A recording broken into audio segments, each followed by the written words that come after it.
you the first time we came here. Oh, Paimon remembers! Nahita's consciousness had been trapped by the doctor, but we followed the clues she left behind to help her. So much time has already passed since then, and it seems Sumeru's changing for the better now that Nahita's in charge, right? Paimon just hopes this peace will last a long time, and then Nahita won't have any more new problems to deal with. Yeah, guess you're right. We somehow always find ourselves right in the thick of it. Who knows what will happen next? Come to think of it, maybe it's all because of you. Maybe you're just a magnet for trouble.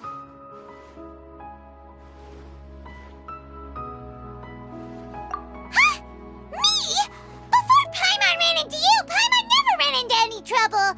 At most, when she was super tired, Paimon got caught in some strange whirlpool and sucked out into sea.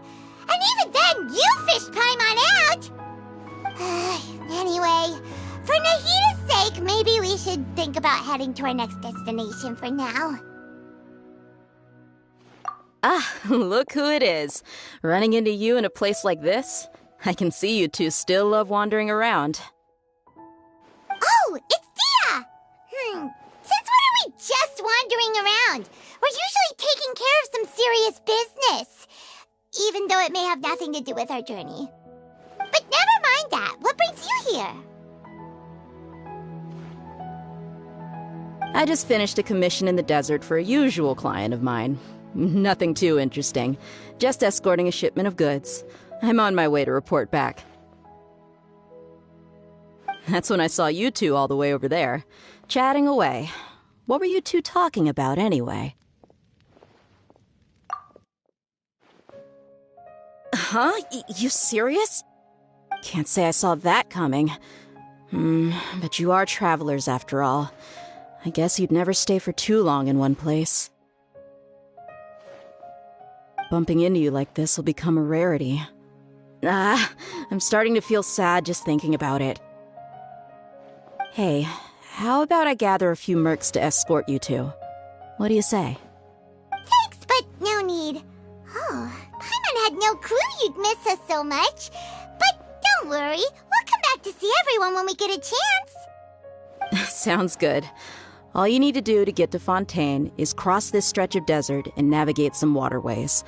Knowing you two, I'm sure it won't be anything you can't handle. So, when are you leaving? Oh, wait a sec. Paimon just remembered there are still a few dishes in Sumeru that Paimon hasn't tried yet. Now, where's that list Paimon made?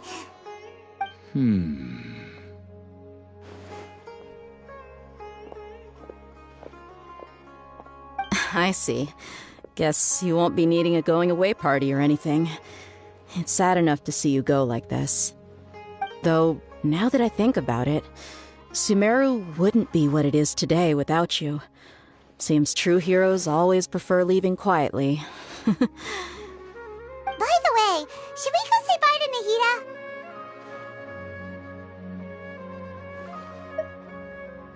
Oh, good point. Then there's no need to bother her in the real world. Then, I guess this is goodbye for now, Traveler in Paimon. Whether as a client or a friend, you're always welcome to come find me. Goodbye, Dia. Bye-bye, Sumeru.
all that sand and water, we finally made it! Oh, this must be Fontaine's port! Wow! Everything looks so advanced in Fontaine! Paimon's heard that the industry here is extremely developed, and there are all kinds of unusual machines! Just seeing the sights as a tourist is nice, but maybe it would be better if we found something to do. What do you think? Good idea! Nahida gave us loads of useful information. Seeking out the Seven is probably still our best source for information at this point. Yeah! The more we can learn, the better. So, what do you think the Hydro Archon's like? Will we get along? Nahida said that she has a very unique personality, whatever that means. To learn about a nation's god, start with the nation's people. There seems to be some locals talking over there. Let's go see if we can join the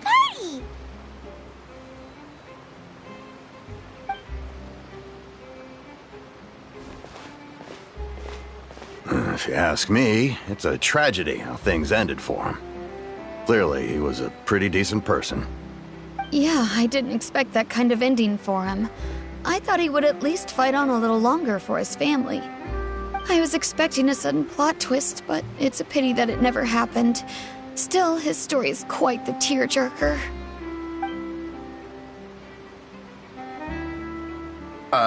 Excuse me. Can I help you too? I couldn't help but notice you standing here listening. Hi. We're travelers new to Fontaine, and we had something we wanted to ask, but you seem to be really busy talking about some kind of play, so we didn't want to interrupt. Play? Oh, no. We're talking about something that really happened.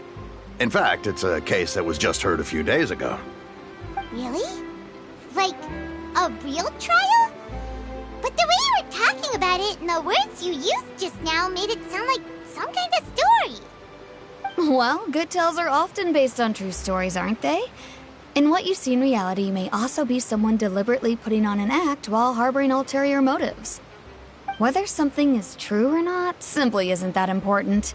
The main thing is whether the story being acted out on the stage is splendid enough. Oh, but it looks like you're not from around here.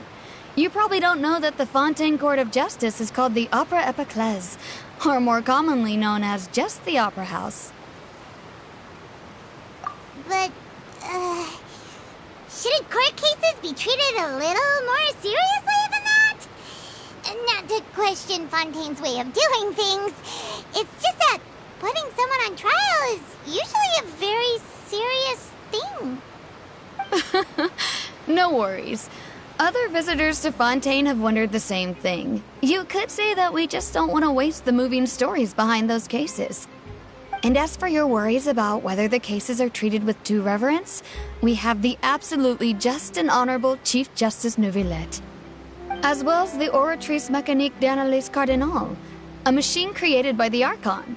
Between the machine and the Chief Justice, false charges and injustice are a thing of the past now. Oratrice? Is it some kind of machine, too? Oh, Paimon's curious. We should check it out if we get the chance. Wait, Paimon almost forgot to ask you our question. Do you know what we should do if we want to meet the Hydro Archon? Oh, that's easy. Just go to the Opera House.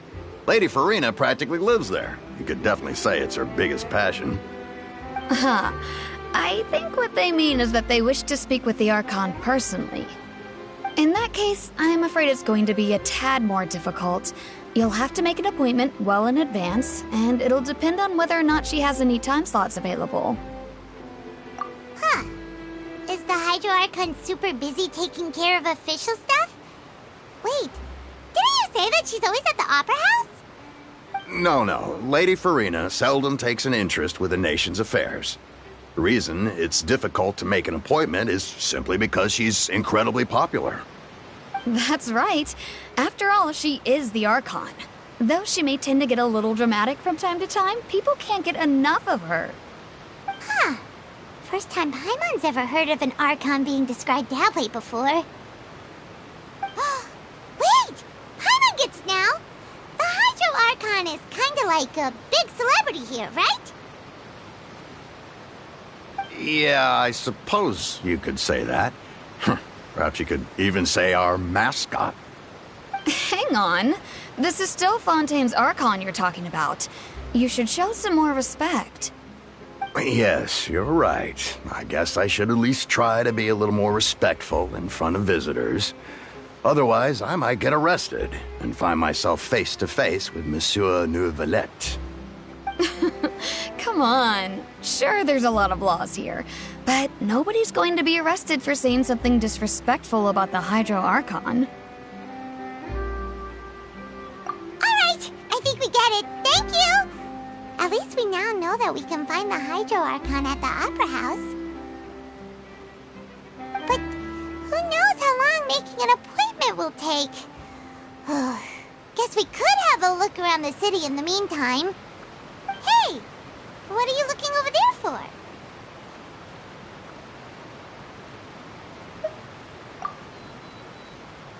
Huh.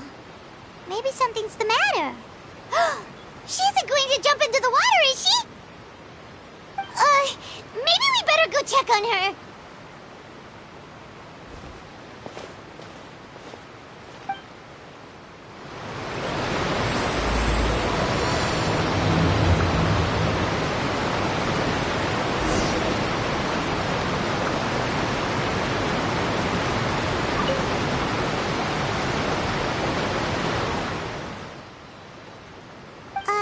Hello there.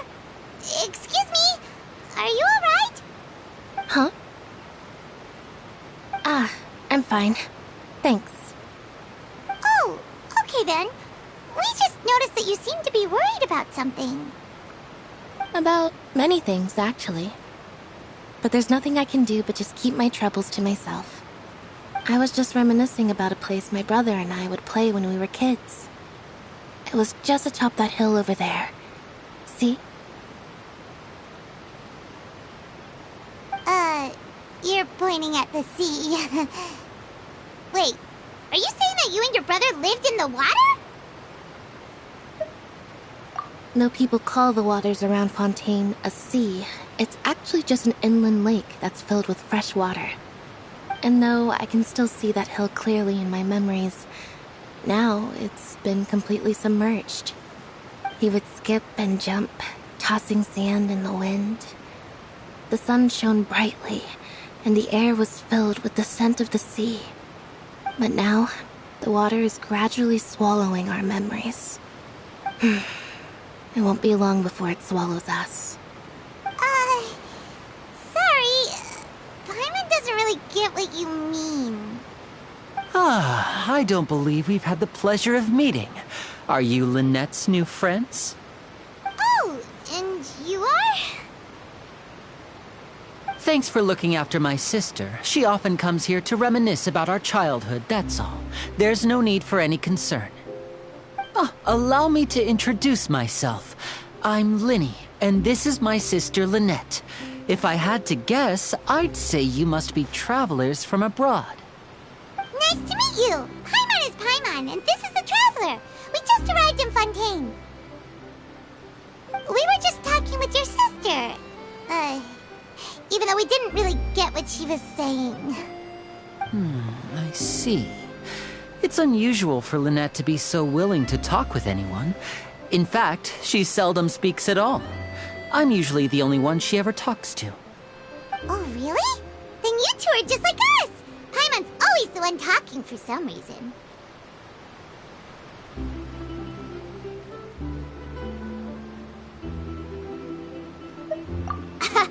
So that's how you think it is? I also think my brother can be too talkative at times. Seems you were right, Paimon. We are quite similar. So, what did Lynette mean just now when she said that the water is engulfing your memories, and that it won't be long before it engulfs you too? Oh, that. It's from a prophecy that's been circulating in Fontaine for some time now. Well, I suppose prophecy isn't exactly the right word, because that implies a certain amount of uncertainty. There's no doubt about what's happening in Fontaine now. Where to begin?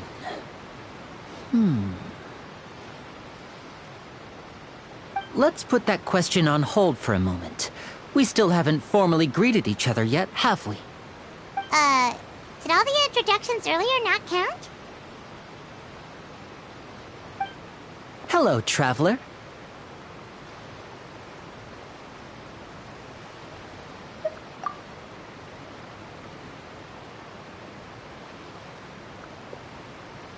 And hello, Paimon. Hey! Why didn't Paimon get a handshake? You're not poking fun at Paimon, are you? Please, don't take offense. Just consider it a sort of etiquette we have here in Fontaine when making new friends. You should remember it. It might prove useful. Oh, all right then. Well, Paimon's just happy to have a local friend now. By the way, we were just getting ready to go to the Opera House to meet the Hydro Archon. Would you be able to show us the way? So you're going to see Lady Farina? No problem at all. In fact, I was planning to go to the Opera House later myself. I'll gladly take you once I finish things here. Please, follow me.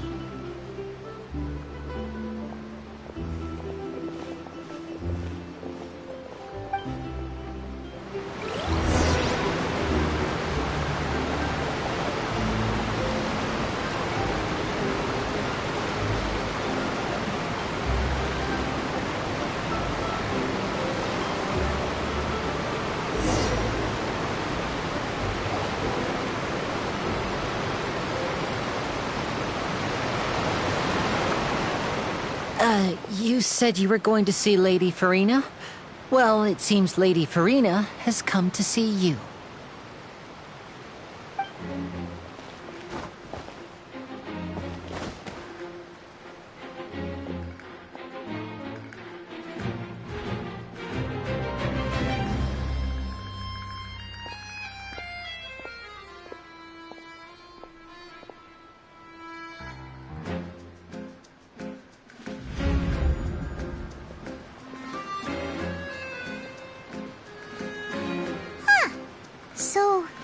she's the Hydro Archon? But how did she know we were looking for her? My dear people, rich and poor, those with cup in hand and those with nothing at all, raise your glasses in celebration! If you don't have one, then just raise your hand in lieu.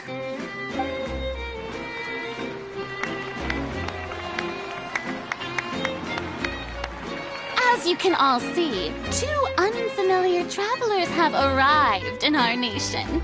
Come, let us make a toast in honor of this traveler and his companion, who have journeyed here from distant lands.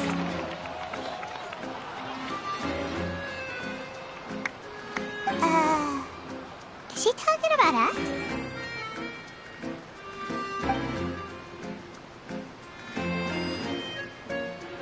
I've long heard of the turmoil and chaos you've left in your wake as you visited other nations.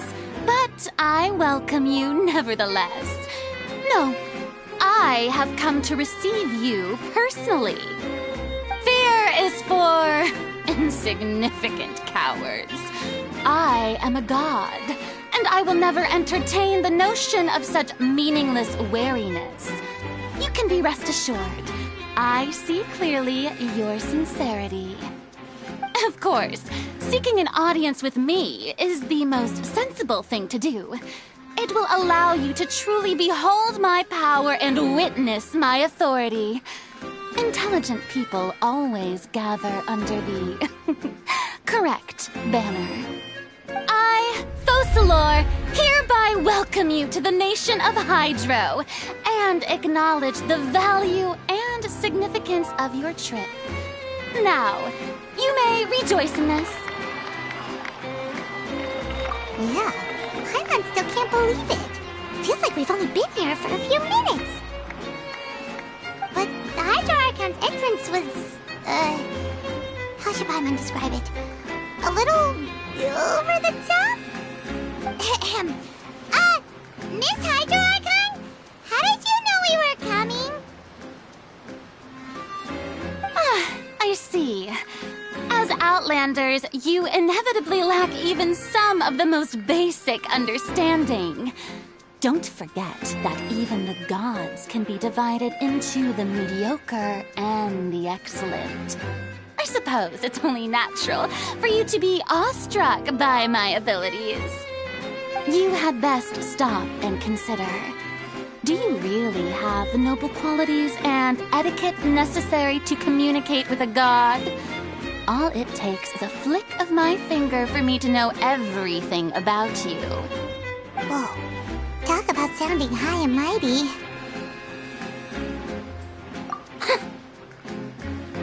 Oh? What's with these looks? Perhaps the welcoming ceremony still isn't enough? What else should I say then?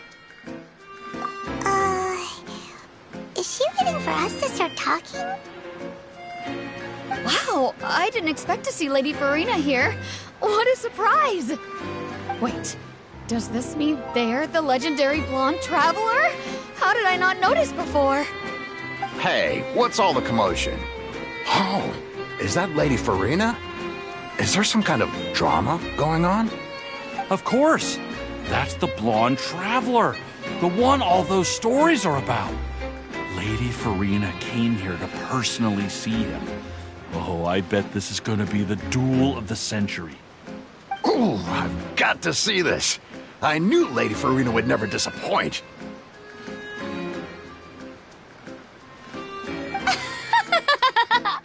Yes, but don't get too excited now.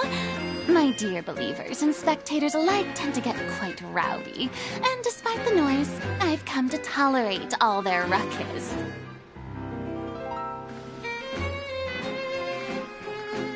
You may consider this my reward to all of you. I have determined that there will be an epic duel between myself and this traveler from another land, just as you were hoping to see. Now she wants to fight? Aren't we getting a little ahead of ourselves?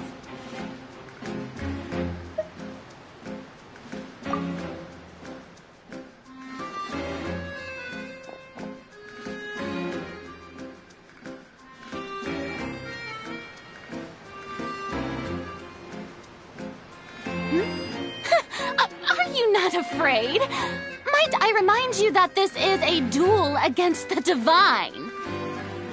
What are you trying to do, Traveler? Provoking a god in front of her people? Stand down, Clorend. I admire his bravery. Few have the courage to draw their sword against a god. He is obviously a true warrior.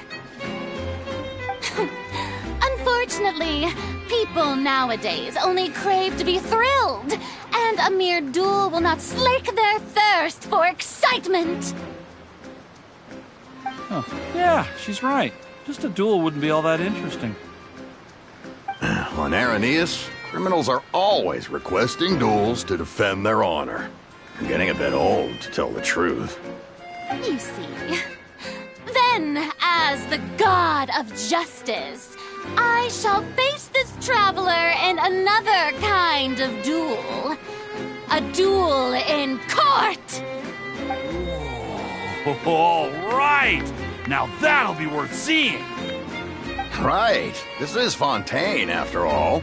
Such a grand opera house, it would be a pity not to use it. Why do you care so much about the crowd's reactions? Seems you've spent a little too much time in the opera house. Besides, how exactly do you plan to have a duel in court? You mean you're going to put us on trial?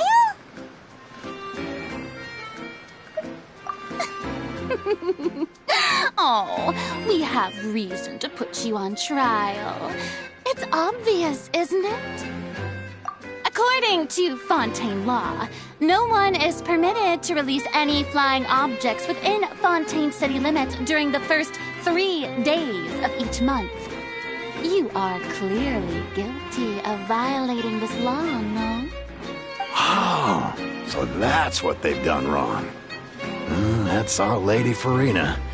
No one knows the laws of Fontaine like she does. You call that obvious? What kind of law is that? Wait, flying object? You mean Paimon? Precisely! Now, if you two have no objections, then in the name of the Hydro Archon, I order your arrest. My apologies, Lady Farina. I don't mean to spoil the fun, but if you would allow me to interject, I don't think that Paimon here meets the definition of a flying object. You tell her, Linny! Finally someone who's not crazy.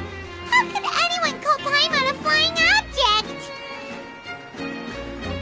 Ah, great magician Linny, my beloved citizen. I'll permit you to object, but how exactly do you plan to prove your claim? As a magician who just rained on your parade, I naturally should shoulder the responsibility of saving the show. So, with such an audience gathered here, allow me to perform a trick for everyone.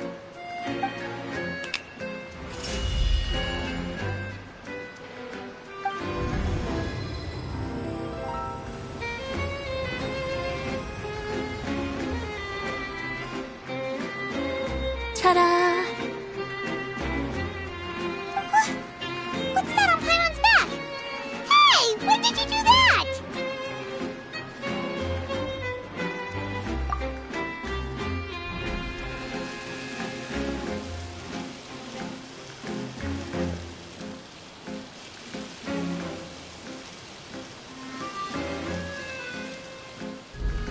There. As you can all clearly see, Paimon should be classified as, well, something like a balloon. This rope has been in the Traveler's hand all along. It was just that no one could see it before. Huh? You call that magic? You've got to be joking. I thought it was pretty good. Nice one. Huh, I'm not sure what to think. It seems Lady Farina's charges no longer hold water.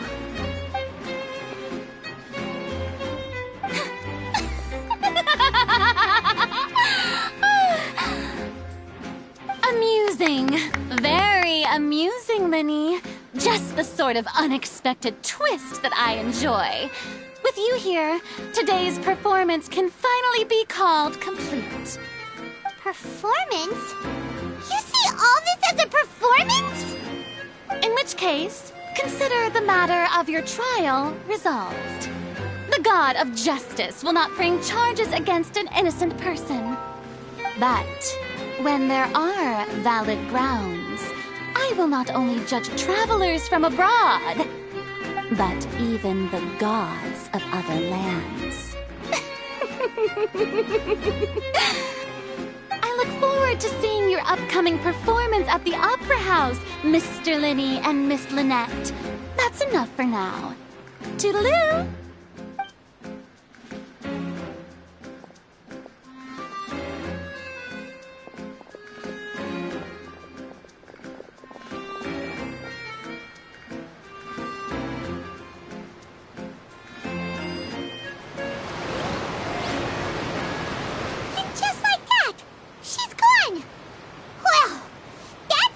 Unpredictable Archon Paimon's ever seen. He never even had a chance to ask her anything.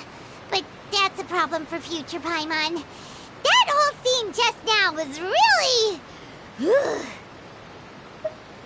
Don't mention it. I just happened to remember that there was such a law, so I did a little preparation, just in case. I didn't think it would actually come in handy. So, now do you see what kind of god Lady Farina is? She can be a bit confusing at times, but she is still amenable to reason. Anyway, Paimon had no idea you were a magician, Linny. It sounded like you'll be performing at the Opera House, right? I just know a few simple tricks I use to make a living.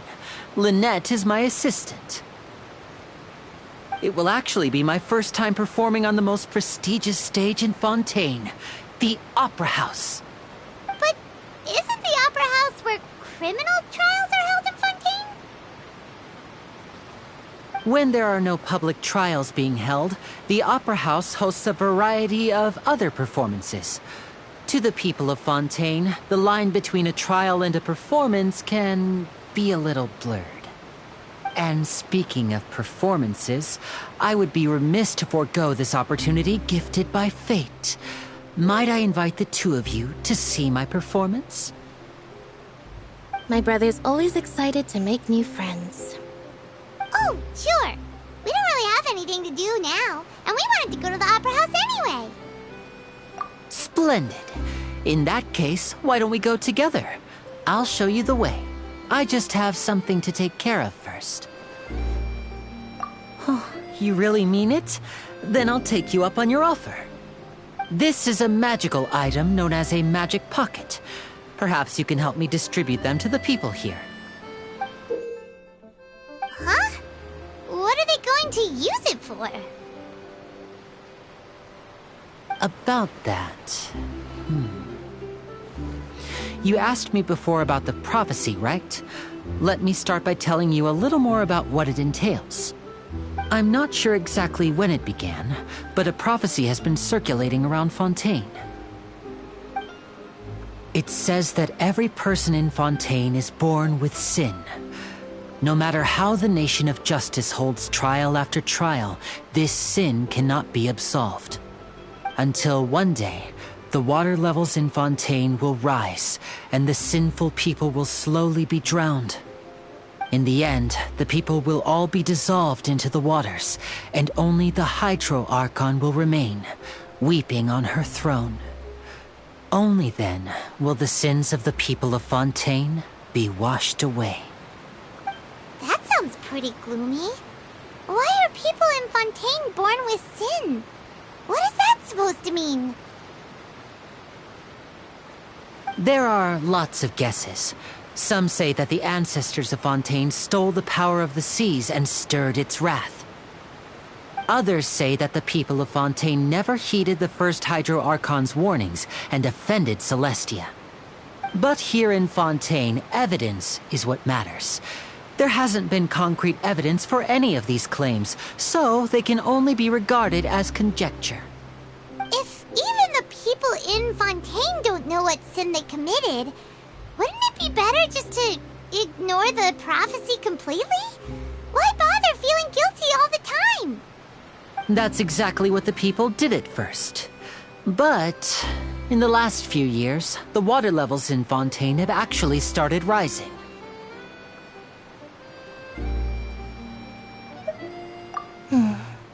Many places have already been completely submerged, and now lie beneath the sea. Many people carry on with their lives as before and shrug it off as a natural phenomenon. But my family and I think that the people of Fontaine shouldn't ignore the possibility, which would end up sentencing them to death.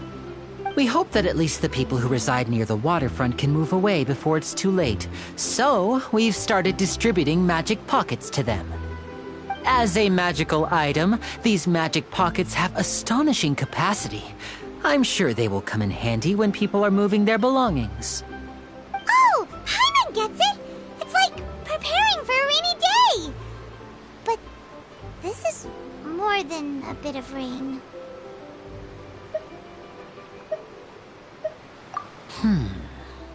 Perhaps only absolute power could ever contend with such a catastrophe. But who knows? We're just tiny specks in the grand scheme of things.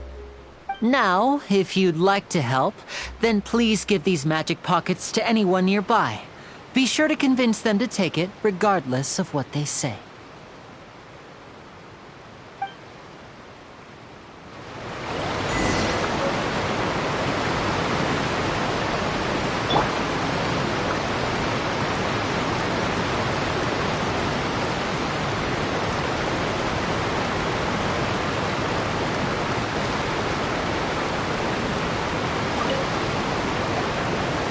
What's this? So you also believe in the prophecy. Keep it. I won't have any use for it. What? You mean you don't believe in the prophecy? No, I believe in the prophecy.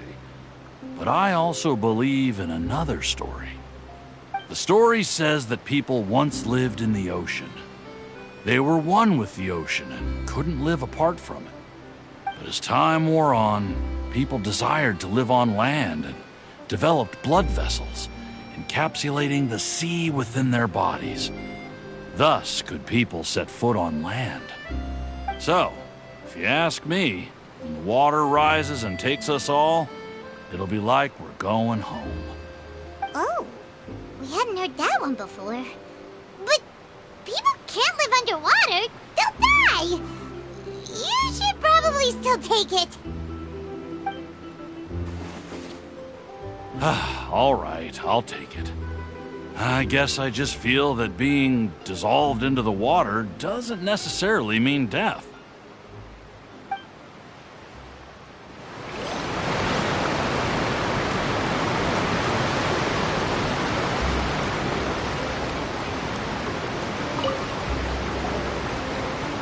So you're the blonde traveler that everyone's been talking about. My apologies for not recognizing you earlier.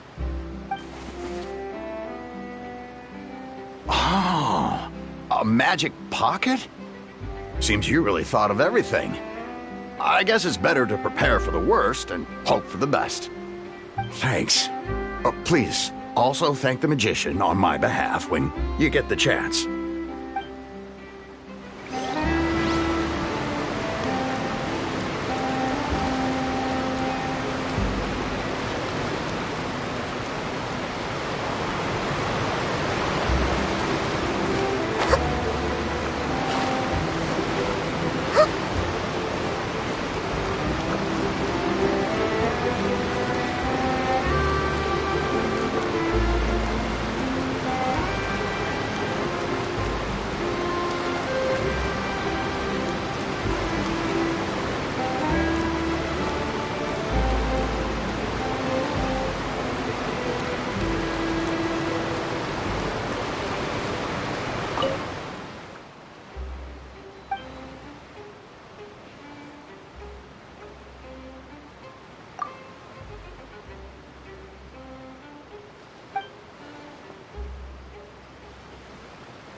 I don't want that thing.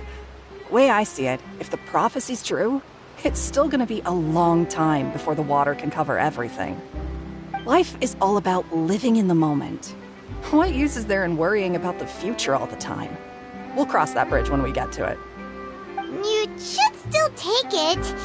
You never know when it'll come in handy. Oh, all right, fine. Thanks. It's just that if I start moving, that means I've already given up on the life I have now. I'd really rather not.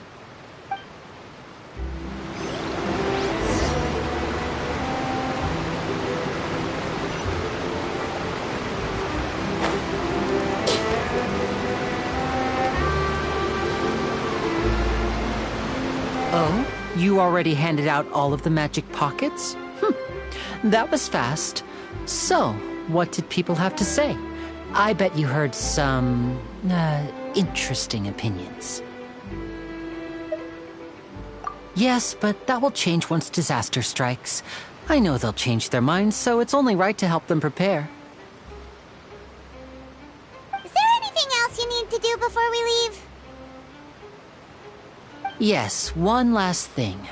I have the magic pockets made by a workshop in the court of Fontaine. Since we're out and about, I was thinking about bringing him some more materials. So, you want to collect materials? Just tell us what the materials look like and we'll help. Many hands make light work. Oh, that would be much appreciated. We'll need some Romaritime flowers. I remember seeing them near the waterfront on the east side of the harbor.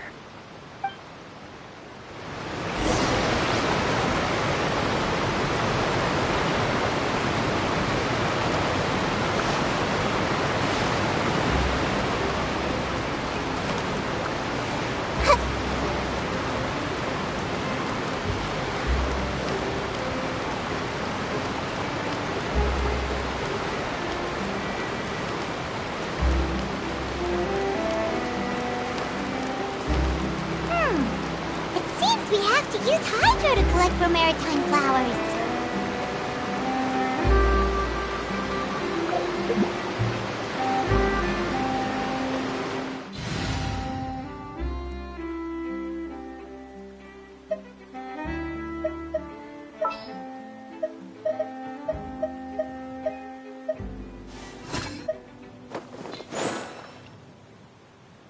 Wish me luck.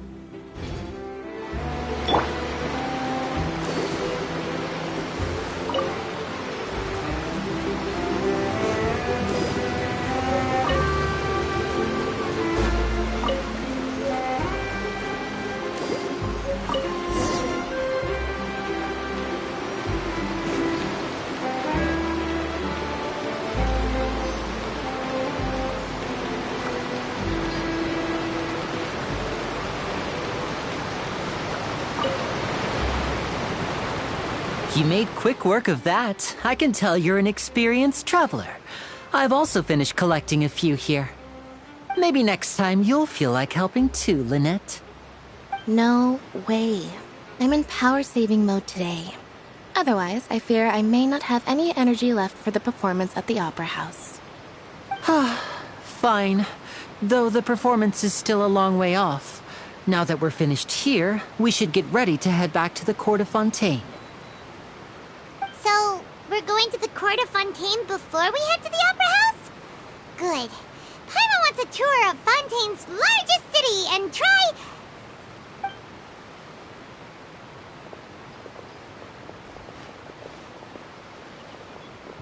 Wait, shh. Have you noticed that person over there? The young girl. Huh? What's wrong with her? Paimon didn't notice anything. She's obviously a thief. Magicians and thieves practice similar methods. We divert attention, and a distracted audience is one that won't discover what you're really doing. Watch her movements carefully.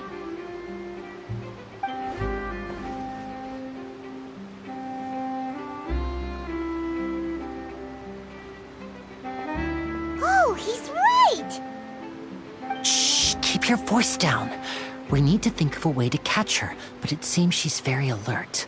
Perhaps we should split up. You two can ride the lift over there and wait up top. I bet that'll be her escape route if she tries to run. All right, let's go.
Inactivity serves no purpose whatsoever.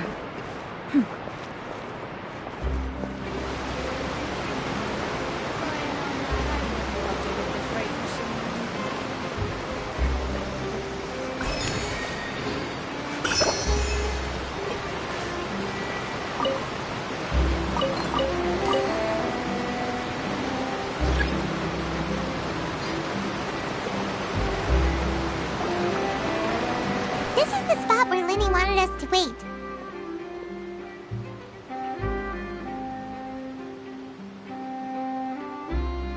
Oh, look! Isn't that her?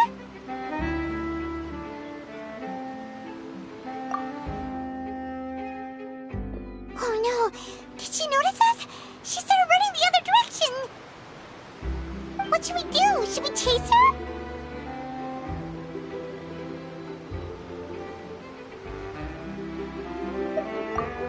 You're right. She might also be trying to lure us away.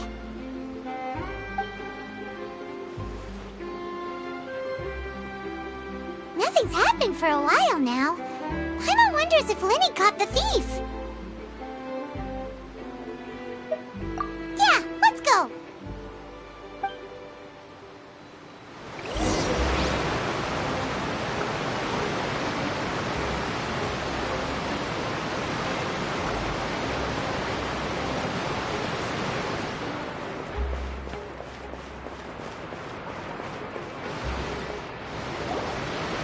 Are you sure that's all she took? You should check to make sure you're not missing anything else. No, that was all. Oh, I can't thank you enough. I didn't notice a thing earlier. Anyway, I should be going now. Thanks again. Oh, were you returning what the thief had stolen? That's right. Pity I wasn't able to catch her. She distracted me by dropping the thing she stole on the ground. By the time I looked back, she was already gone. I saw the general direction she went, but Linny twisted his ankle, and I needed to make sure he was okay. Oh, did you get hurt, Linny? I'll be all right. It's just a twisted ankle, that's all. In fact, it's feeling better already. If you want to play at being a hero, at least try not to get hurt doing it. Imagine what would happen if you managed to derail our performance as a result. You're right. Sorry, Lynette. I have to admit that the thief was even more skilled than I had anticipated. But at least we were able to get the stolen items back, so it wasn't a complete failure. What a slippery little thief. Guess things turned out all right in the end, though. Linny's initiative paid off. All right, let's put this little detour behind us. We should go to the court of Fontaine now.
this thing to go into the city?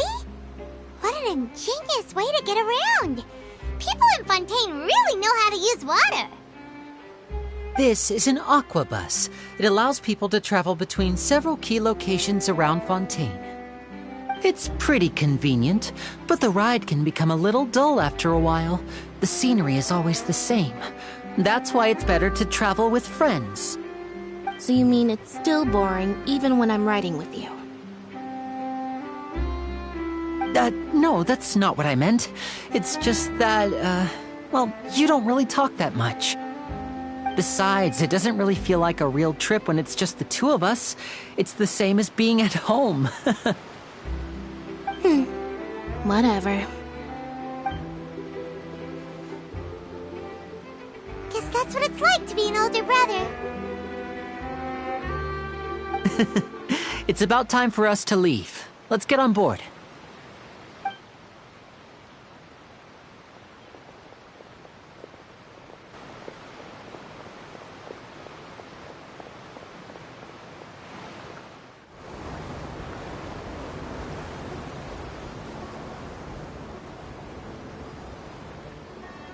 Huh? What? Traveler! Paimon! Charlotte!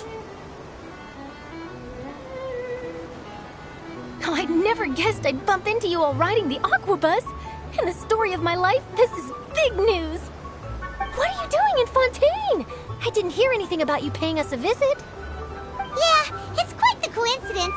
But as travelers, we're always on the move. It's not surprising that nobody knew we were coming. Though we still have no idea how the Hydro Archon knew about us. Oh, let Paimon introduce you to our new friends! Oh, no need for introductions, Paimon. I would recognize the great magician Linny and his assistant Lynette anywhere. I wouldn't be much of a reporter if I didn't know who they were. It's a pleasure to meet you. I'm Charlotte, a reporter for the Steambird. Nice to meet you. From the Steambird, huh? We've often relied on your paper to promote our performances. It's an honor to meet you. Now that everyone knows each other, Fontaine suddenly doesn't feel like such an unfamiliar place. So, what have you been up to lately, Charlotte? Any big news? Not too much. When there isn't any breaking news, I mainly cover the trials at the Opera House. You can still manage to keep readers' attention as long as you tell things from a clever enough angle, even if it's the same old topics.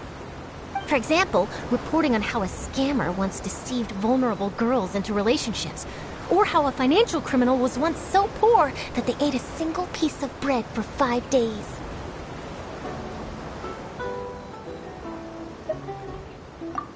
You're right. Seems you know me pretty well. What I'm really after is exclusive, sensational news pieces that could shake the country. These smaller stories are a waste of my talents. Oh, I just remembered. I've been following a case lately. Well, a series of cases, actually. You mean the serial disappearances of young women case? That's right! These stories are the talk of the town right now, and it's probably the most mysterious case we've ever seen. If I'm the first with a draft ready to publish when the case is finally cracked, and it's the headline story in the Steambird, oh, when that happens, I bet all the other reporters will shed tears of envy. I've already gathered all kinds of materials. I just can't wait for the truth to be revealed. So, what is the serial disappearances of young women case? You mean the culprit hasn't been found?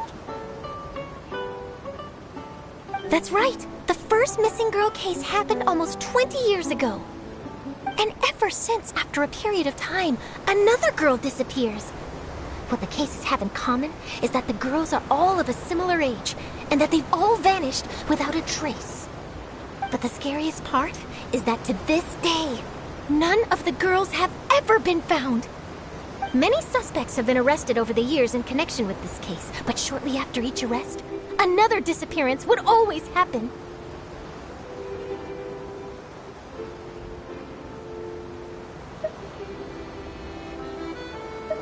Yes, it's possible. Either way, I believe that every case has some precise truth behind it, waiting to be exposed.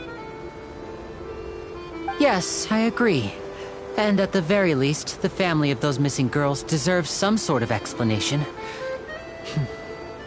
I just imagined for a second what I would do if Lynette were to suddenly disappear. I'd pay any price to get her back, and then find a way to track down the culprit. Please don't imagine that, Lenny.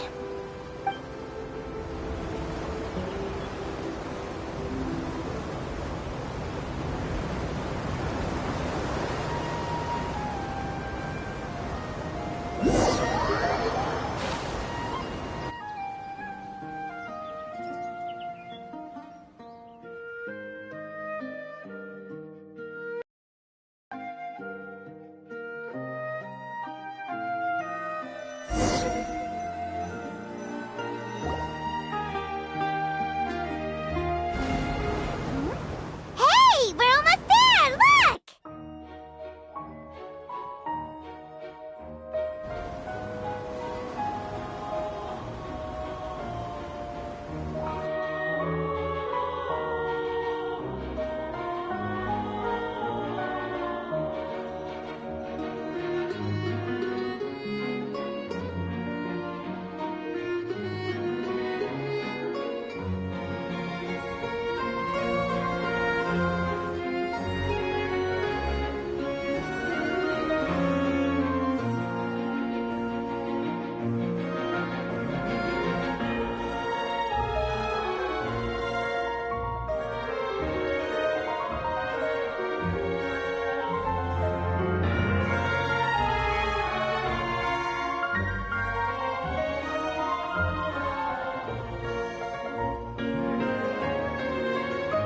Well, I really enjoyed chatting with you. Life should be full of pleasant little surprises like this. Yeah, us as well. The ride went by too quickly. I have an interview to get to. I should get going before I'm late. Okay, Paimon hopes we can chat again soon, Charlotte. See ya! Bye now. Oh, be sure to stop by and see me at the Steambird when you have time. What a tough job. Always running around and interviewing everyone. Well, where should we go now? If you don't mind, how about we stop by my home first? Besides, I still have all the materials we collected. Sure, we wouldn't mind at all. This city is so huge, Paimon wouldn't know where to start anyway.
This is our current abode. Ah, Fremine, you're home. Where did everyone else go? I have some new friends that I would like to introduce. Oh, they all just went out a moment ago.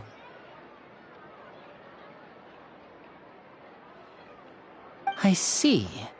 Everyone is getting busier now that Father will be returning soon. I suppose that can't be helped. Allow me to introduce you to my little brother, Fremine. He is a phenomenal diver. Hello. Nice to meet you. Paimon is Paimon, and this is the Traveler. Oh, you sound very proud to have a diver as a brother, Linny.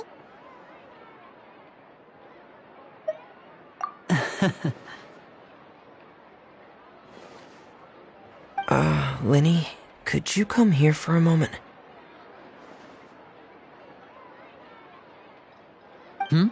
What is it, Fremine? Do you have something to tell me?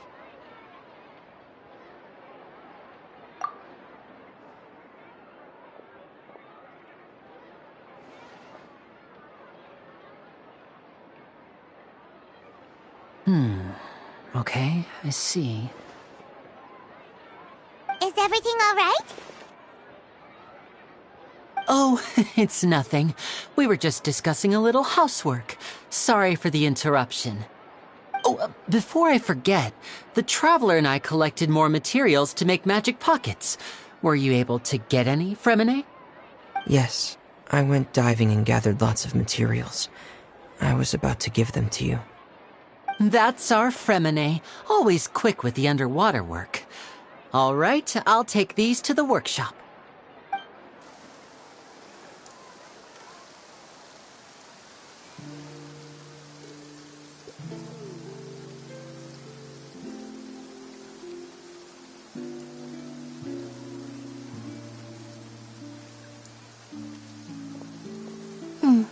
Looks like rain. Oh, you're right.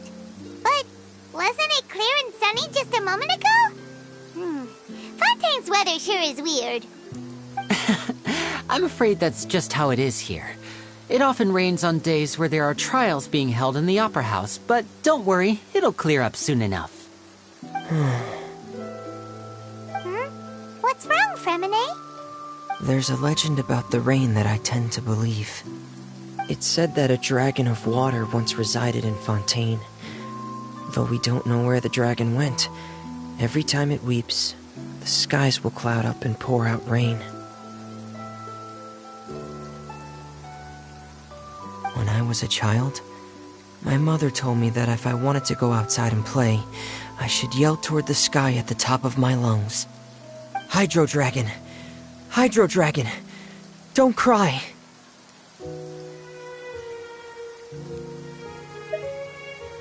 If it's an elemental dragon, then having the power to make it rain wouldn't be very unusual.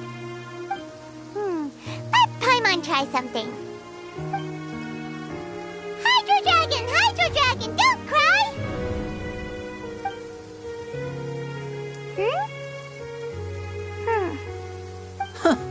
Doesn't seem to be of any use. It is just a legend after all. You know, you might be a more popular magician if you understood the concept of romanticism. Or could at least play along. Sorry. It might be because we've never met the Hydro Dragon.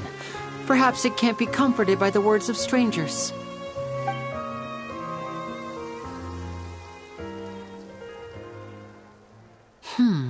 It rained for longer than I suspected. Oh, it's already getting late. Was there something you needed to do, Linny? Yeah, some preparations for the show at the Opera House. I need to find a way to catch the last aqua bus of the day. On the day of the performance, just ride the aqua bus to the island of Aeneas. I'll have Lynette meet you at the fountain in front of the Opera House. Oh, are you leaving now? What is it, Fremine? I'm in a hurry. Oh, I get it. You feel nervous delivering the materials for the magic pockets, is that it? Perhaps we could trouble the Traveler to help us take these materials to the Beaumont workshop and deliver them to the owner there? I'm afraid that Fremine can be quite introverted, and the boss there tends to be pretty talkative. Fremine has always been a little afraid of her. No trouble at all! Don't worry, we're on the case! Sorry for the inconvenience. I'm quite useless when it comes to such tasks. I'll think of a way to make it up to you. Oh, no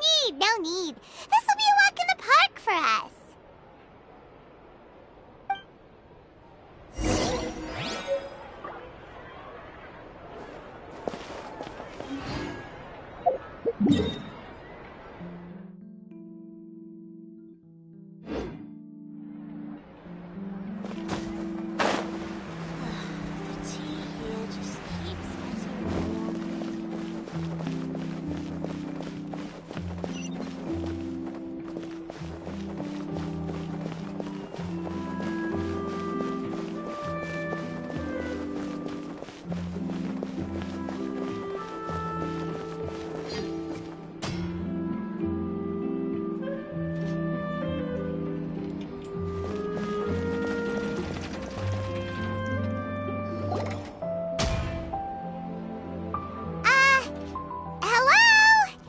Is there anyone here? Oh, hello there. New customers?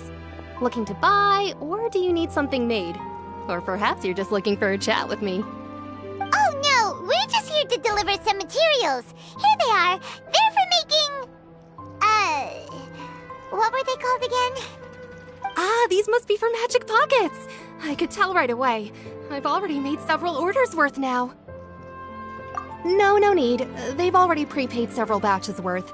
When they told me what they'd be using them for, I even offered them a discount. But they insisted on paying the full amount, saying that I had a business to run.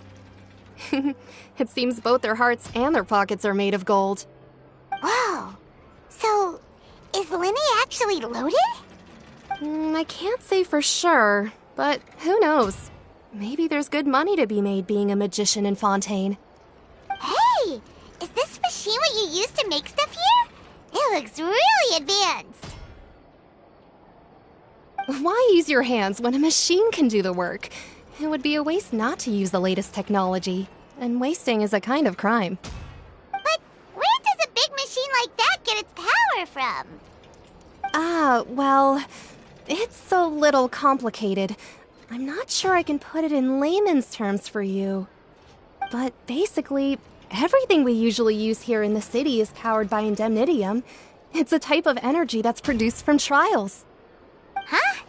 How can trials produce energy? Well, I'm not completely sure of all the details myself, but basically, when a trial is in session, the Oratrice Mécanique d'Analyse Cardinale harvests people's belief in justice and converts it into energy to be used all around Fontaine. So that's what its other function is?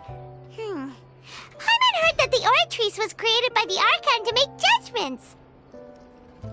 But Paimon still doesn't get it. How could something unreliable like people's beliefs be turned into a stable power source for these machines?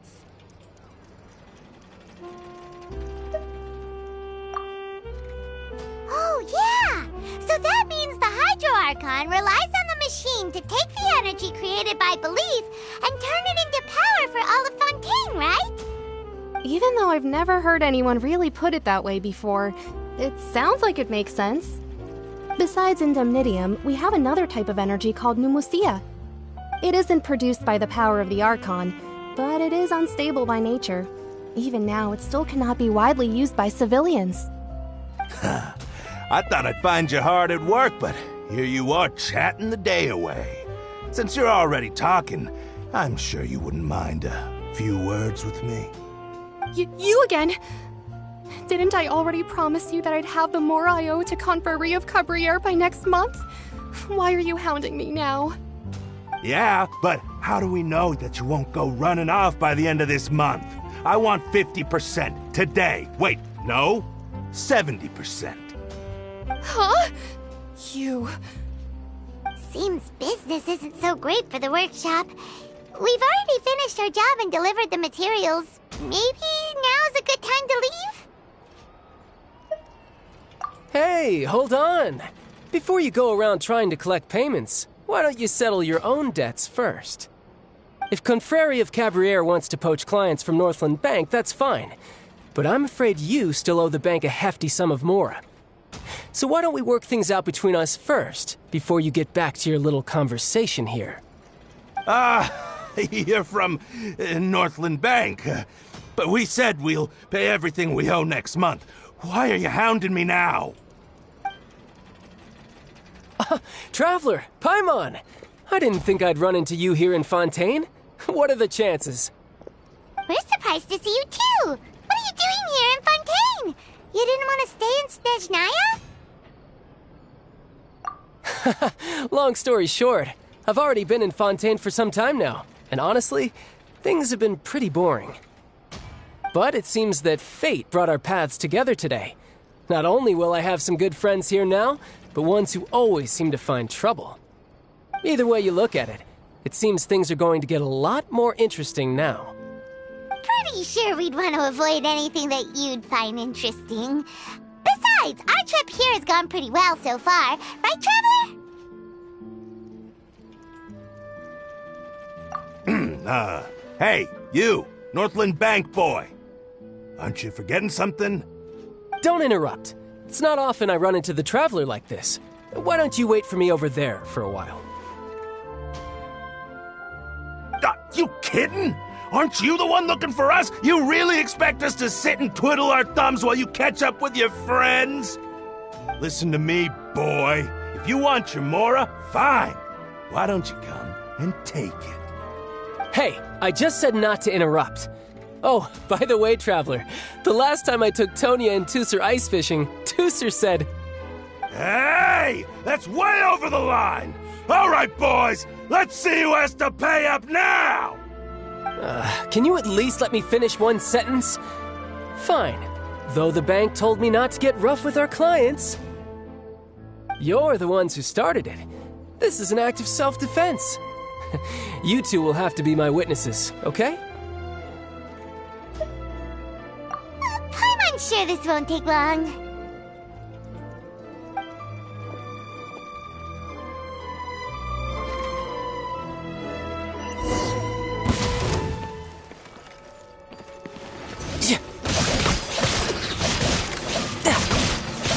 Shouldn't let your guard down.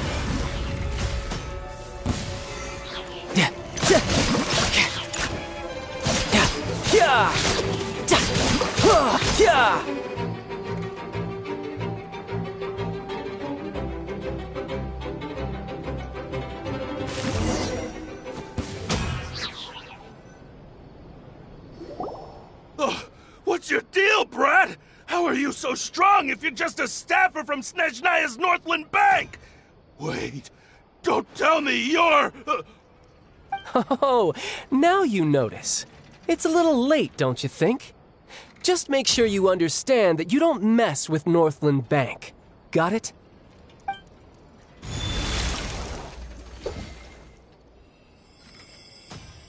Huh?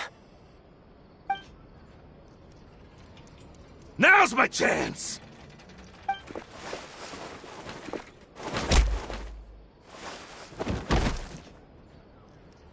Huh. That was weird.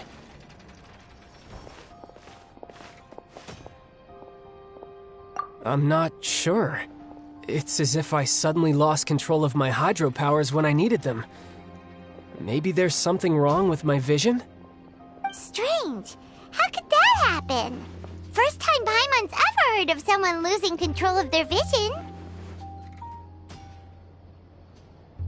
Never mind. It doesn't matter.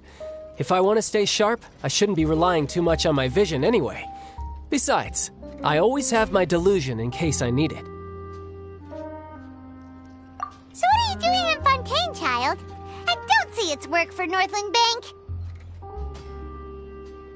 Well, I guess it's because I've been in a bad mood lately. Huh? What kind of reason is that? Wait, since when do you feel down about anything? I don't know. Maybe I still have a lot to learn about myself. But recently, there seems to be some sort of restless power stirring inside of me. And I don't know why, but every now and then I feel like I'm in a terrible mood. Maybe you losing control of your vision just now is connected with that power you're feeling inside. That is a possibility.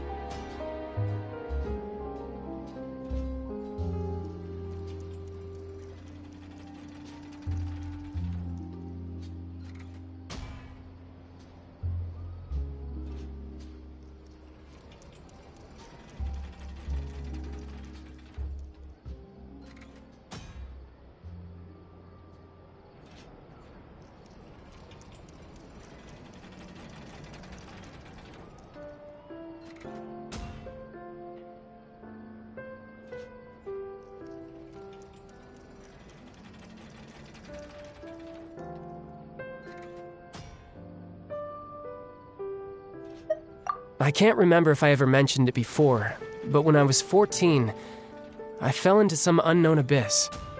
It was during that time I learned nearly all of my abilities. The one who took me under her wing and taught me was named Skirk. She was always quiet and very mysterious. Nobody knew where she came from or what she had been through, and she was always very strict when teaching me combat techniques. One time, I asked her why she was willing to take me on as an apprentice. From what I could make of her answer, it was because I had awakened it, and traces of it remained on me. She said that all my combat training would be useful in the future. But what is it? What did you awaken? She never explained that, but my guess is that it's related to a dream I saw when I had just fallen into that abyss. In my dream, I was in the deepest depths of the sea, and the boundless seabed was all around me. But in front of me appeared a whale that was so massive, I felt like I couldn't breathe. A whale? Oh, that sounds familiar! When we fought against you before, you summoned a huge whale that seemed to leap at us. Is that the one? That's just an abstract form of a whale that I create using my elemental powers. It takes that shape because the scene I dreamt of the whale has always been stuck in my mind.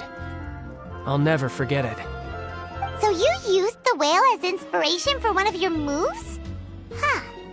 Seems a little twisted to Paimon.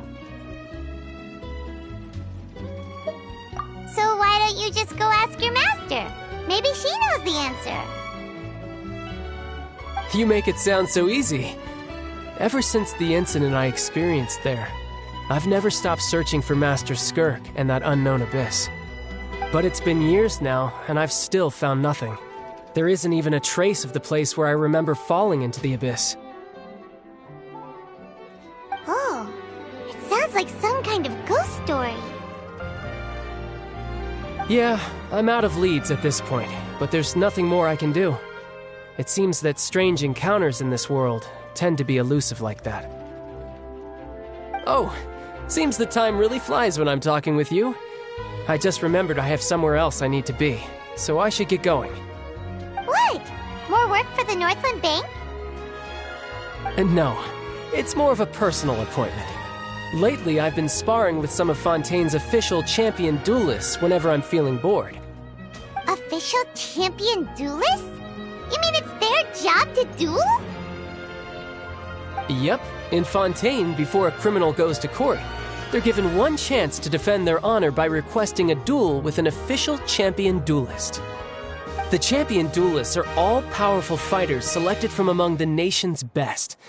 And the duel itself is a no-holds-barred fight with no specified stopping point. So engaging in such a duel is regarded as a symbol of defending your honor.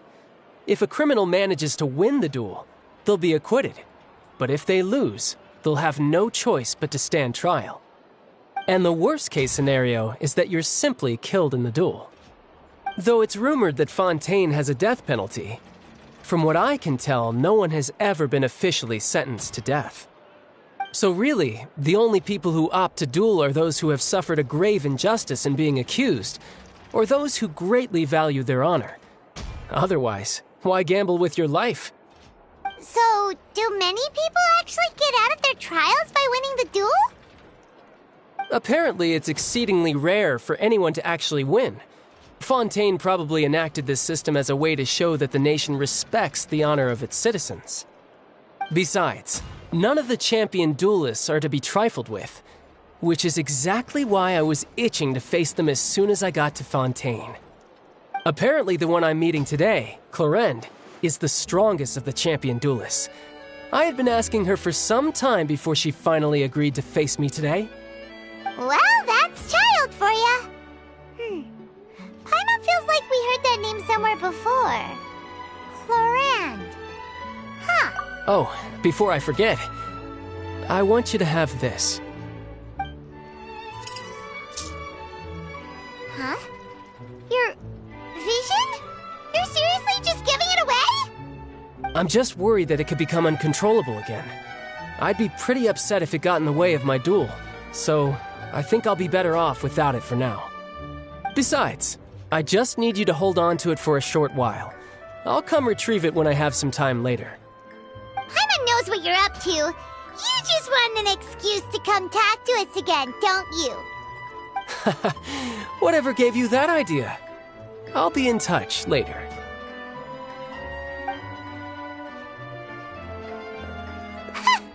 That sneaky guy.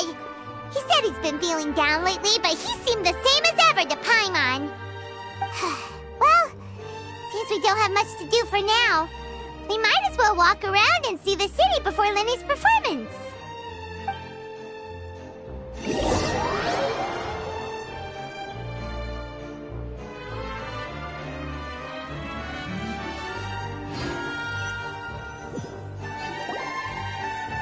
Wow! Who could have seen that coming? The reporter who was barely around for most of the story was the murderer all along! Sorry. Paimon was just surprised, that's all. Whew. Paimon never saw that twist coming. The murder mystery novels here are amazing! The whodunits here in Fontaine are a lot different than the light novels you see from Yai Publishing House. Both have their merits, but Paimon thinks this style of novels are more, well, novel. It's so exciting to reach the moment when the mystery is uncovered, especially in the one Paimon was just reading. You should buy a copy and read it too. Oh, sorry about that. Paimon will be more careful next time. Hey, shouldn't we be heading to the Opera House to see Lenny's performance soon? It's almost time for the show to start, so we should get going. Lenny said that the Opera House is on Areneas, so let's go ride the Aquabus!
Fontaine.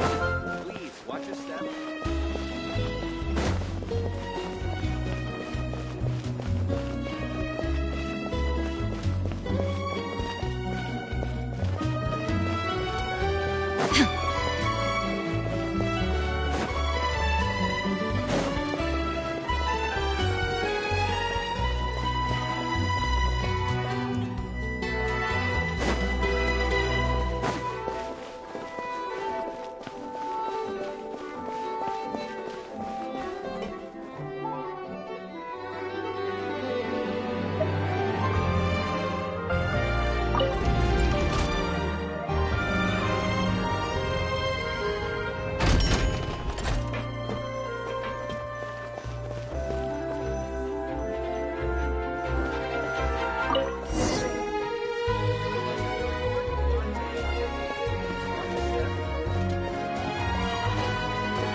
Welcome to the Navia line. I am Elfan. The boat will be departing imminently. Please do not stick your head, hands, or other body parts outside the boat. The Aquabus operator is not responsible for any accidents or injuries resulting from doing so. Also, please remember to buy the Steambird, though I don't read it myself.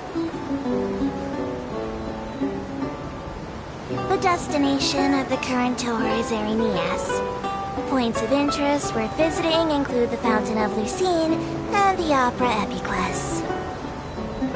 If you look to the left in the direction we are currently traveling, you will see the famous Fontaine Research Institute up in the sky. An experiment gone wrong turned new sightseeing opportunity. Human ingenuity truly is a wondrous thing.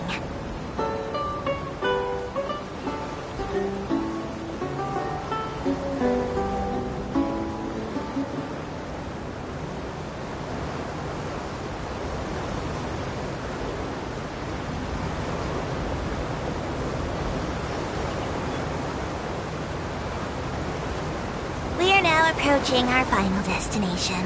Please be sure to bring all your personal belongings with you as you disembark. Even though I will take any forgotten items to the lost and found, the paperwork is rather annoying, as Melusine hands are not suitable for grasping pens. Please be careful when disembarking. It has been my honor to be your tour guide this trip. Thank you.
Go, Barbara, go!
It's Sparkle.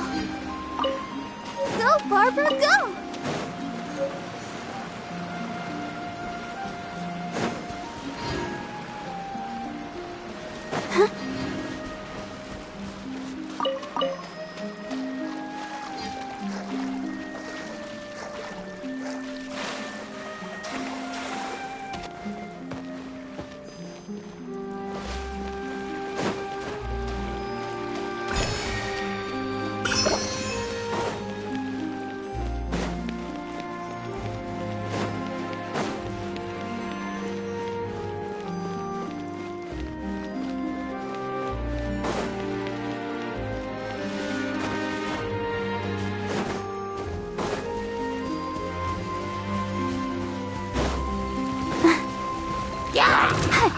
Order guide you.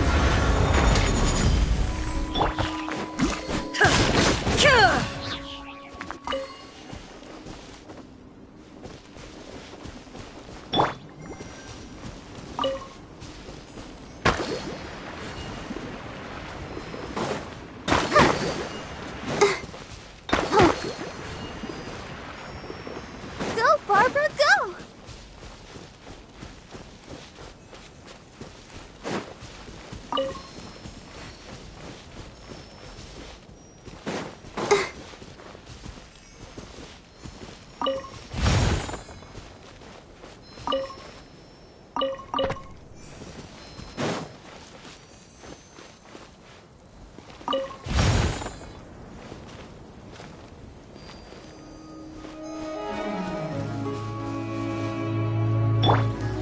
There is no escape!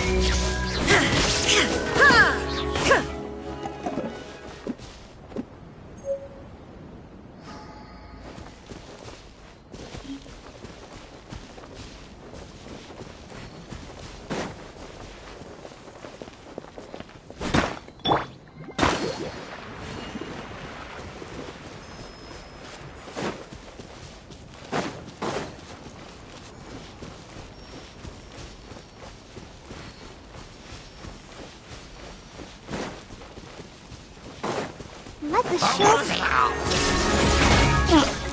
Now you shall perish!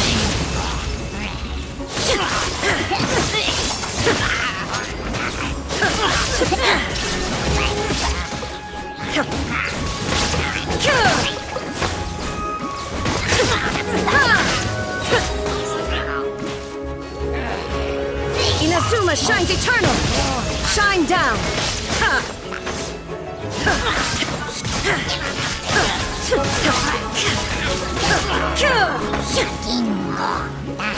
There is no escape!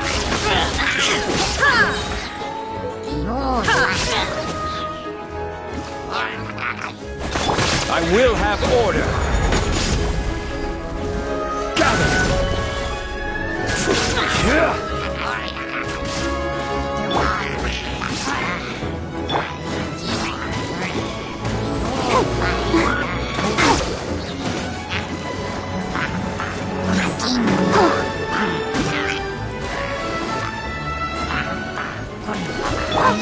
I see everything!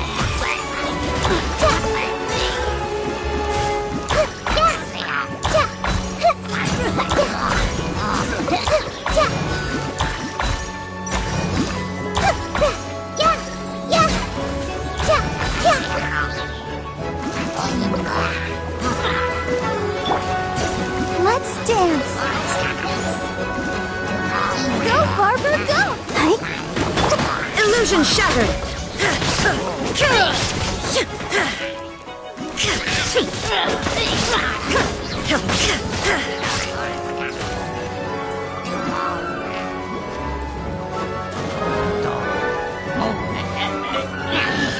Take them. I have no need. Torn to oblivion!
Go, Barbara, go!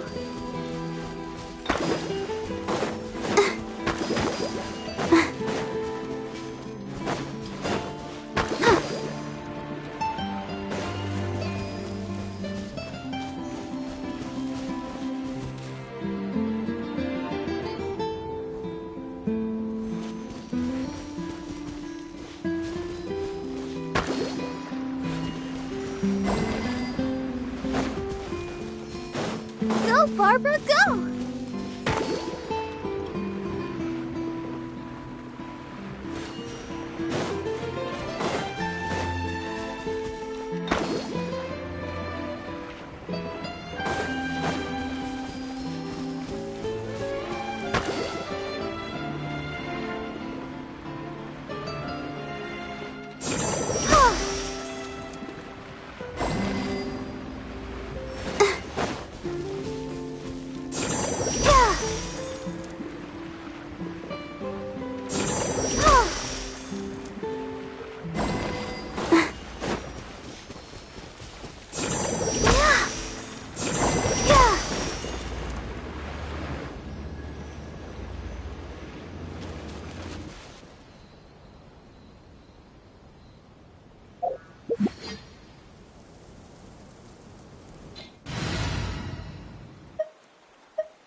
This is destiny.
Wish me luck.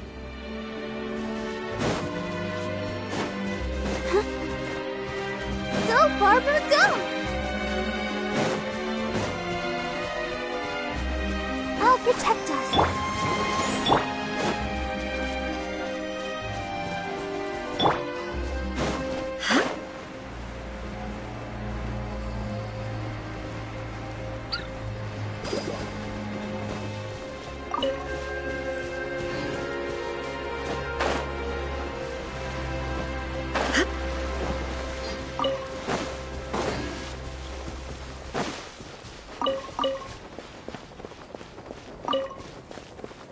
I can't wait to see how this turns out.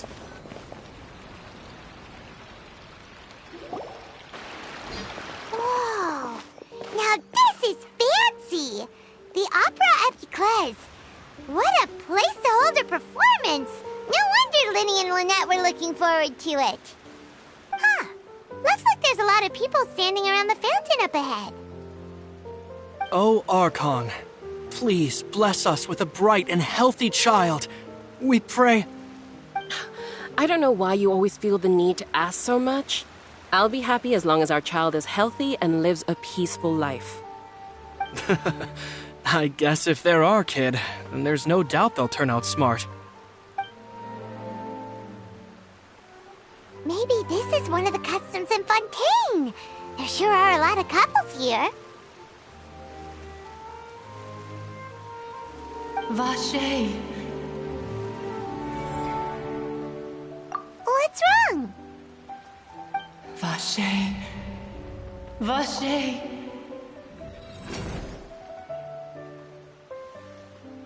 No, Paimon didn't say anything. Are you hearing things? Welcome to the Fountain of Lucine. All the water flowing through Fontaine converges here. It's customary for newlyweds to come here and wish for children. Ah! Lynette! You scared Paimon! When did you get here? Lenny asked me to wait here for you, remember? Right. What do you mean? There are a lot of people here right now. Hey, you're not trying to scare Paimon, are you? Besides, it's the middle of the day. It's not the time for eerie things. I see. I might be able to tell you something that could help explain the voice you heard. In fact, you might not be imagining things at all.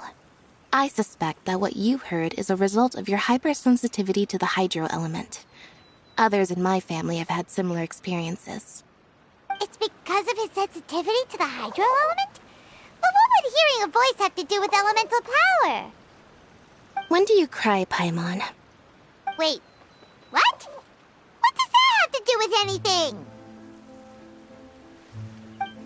Just answer me. When do you cry?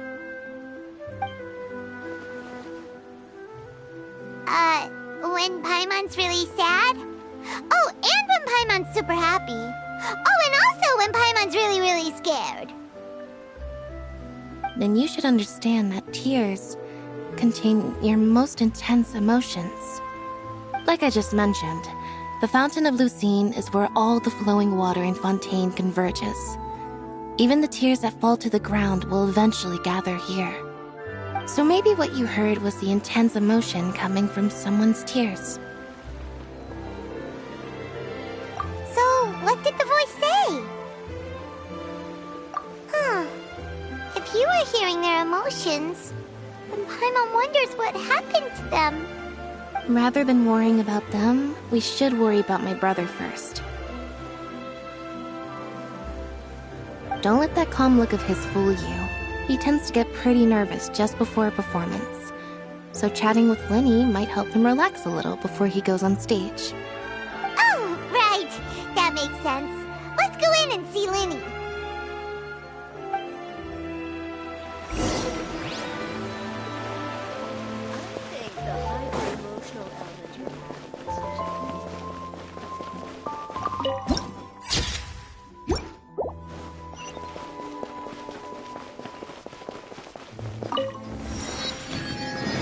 Stories here never have a happy ending.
Traveler and Paimon. Good to see you. I knew you two would come. Are you kidding?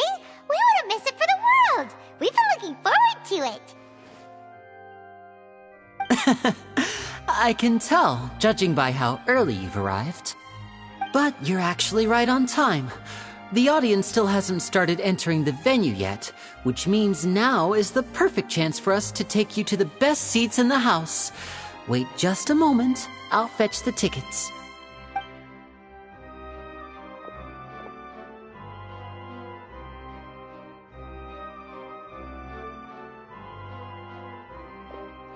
The Opera House has assigned seating, so you always have to make reservations. I've already reserved your seats, and here are your tickets. Ooh, front row seats! Thanks, Linny! Don't mention it. There's no need to keep thanking me.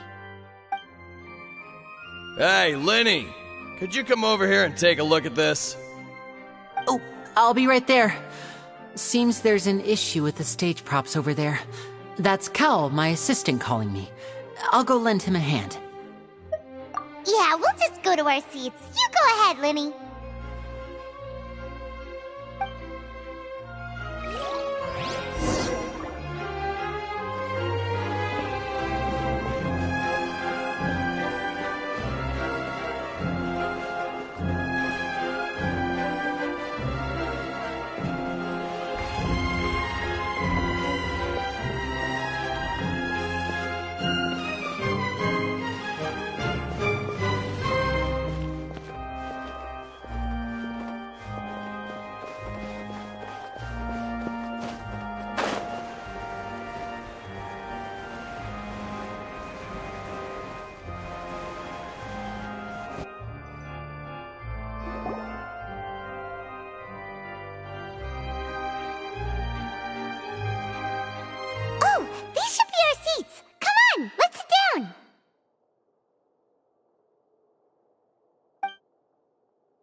Hey, Traveler.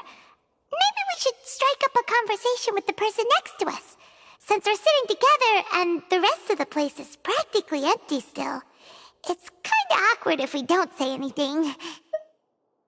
Oh, you little...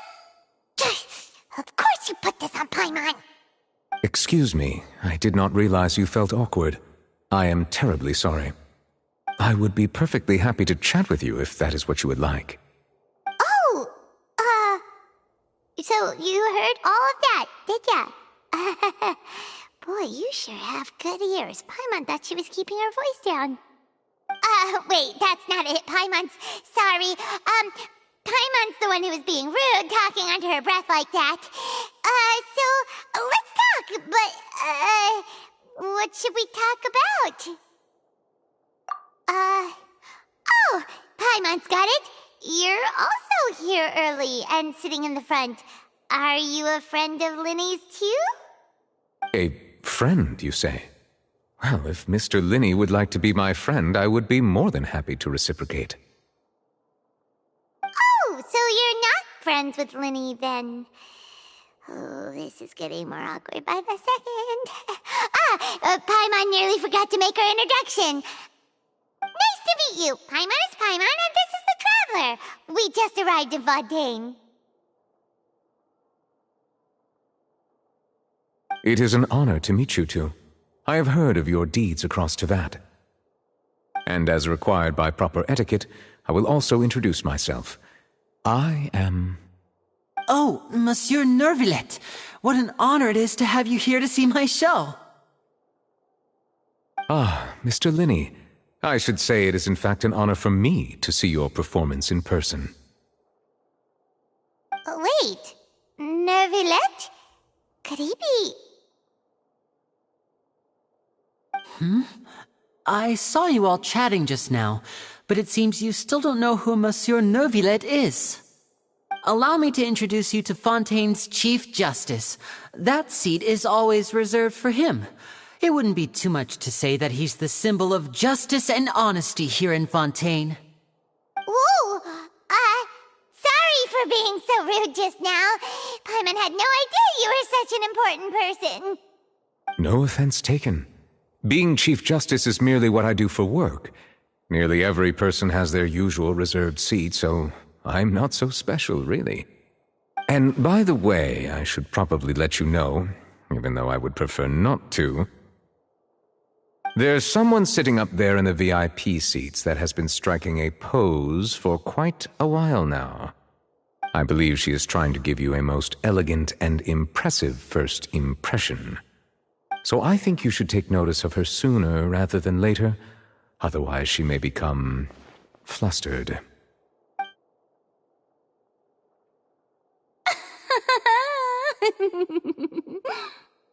Huh? Oh, it's Farina, the Hydro Archon. Huh. She sure has a smug and satisfied look on her face. Guess she has no idea that you saw right through her act. Very good. That is for the best. No need to pay her any more attention. We may now enjoy the show. Huh? So is this what things are like between the Chief Justice and the Hydro Archon? All right, please wait just a moment longer. I've pretty much finished my preparations, and the performance will start as soon as the audience has made their way to their seats. Yay! The show's finally about to start! Paimon can hardly wait! Paimon's never seen a real live magic show before!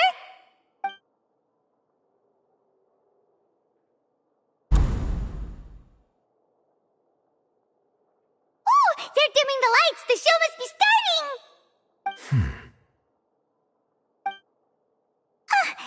Sorry. Paimon will try to stay quiet.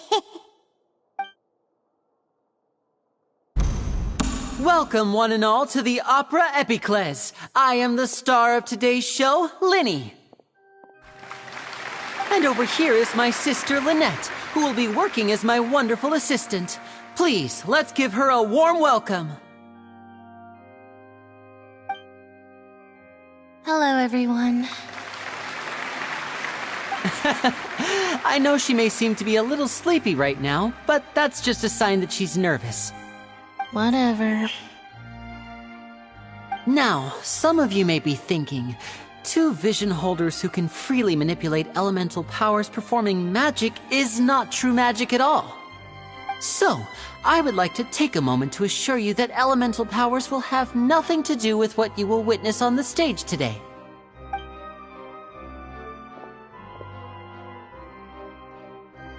Both Lynette and myself have removed our visions for the show. That way, even the gods won't be able to help us. Oh, good point. That's what makes the show real magic. Now, without further ado, let the show begin. Lynette will now exit the stage to make some preparations. I know you might miss her, but don't worry. She'll be coming right back on stage momentarily. Perhaps in an unexpected way. I'm sure she'll be stealing the spotlight soon enough. Oh, and before I forget, there's one more thing I should say. You never know what can happen in the blink of an eye. A magician's greatest skill is making things disappear or appear. The possibilities are endless.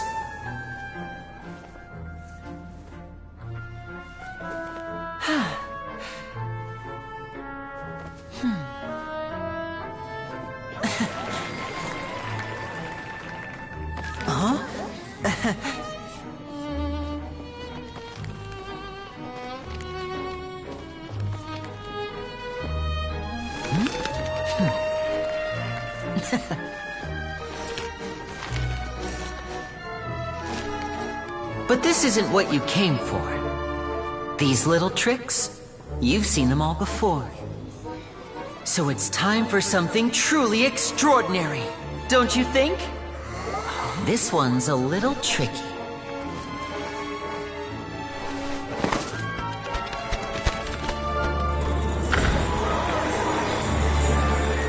Using this water tank, I shall make my sister vanish completely, right before your very eyes.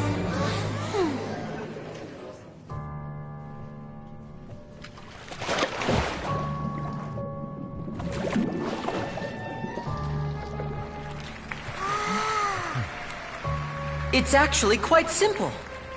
She'll just turn into air bubbles and float right out of the top.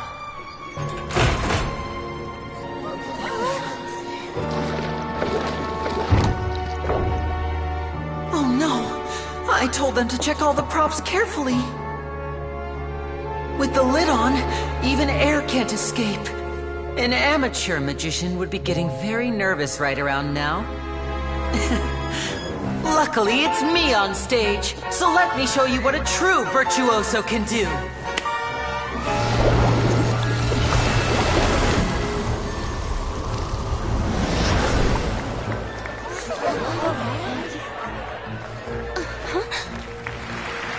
Lynette, are you still there?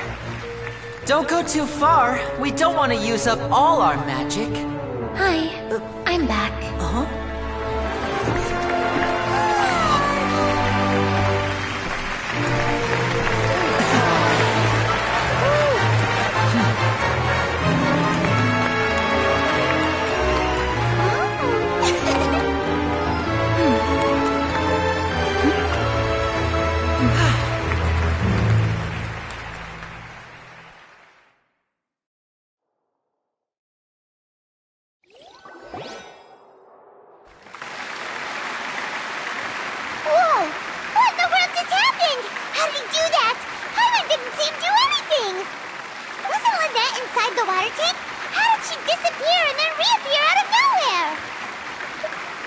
If we could see easily through his tricks, then that would mean that his skills are still lacking.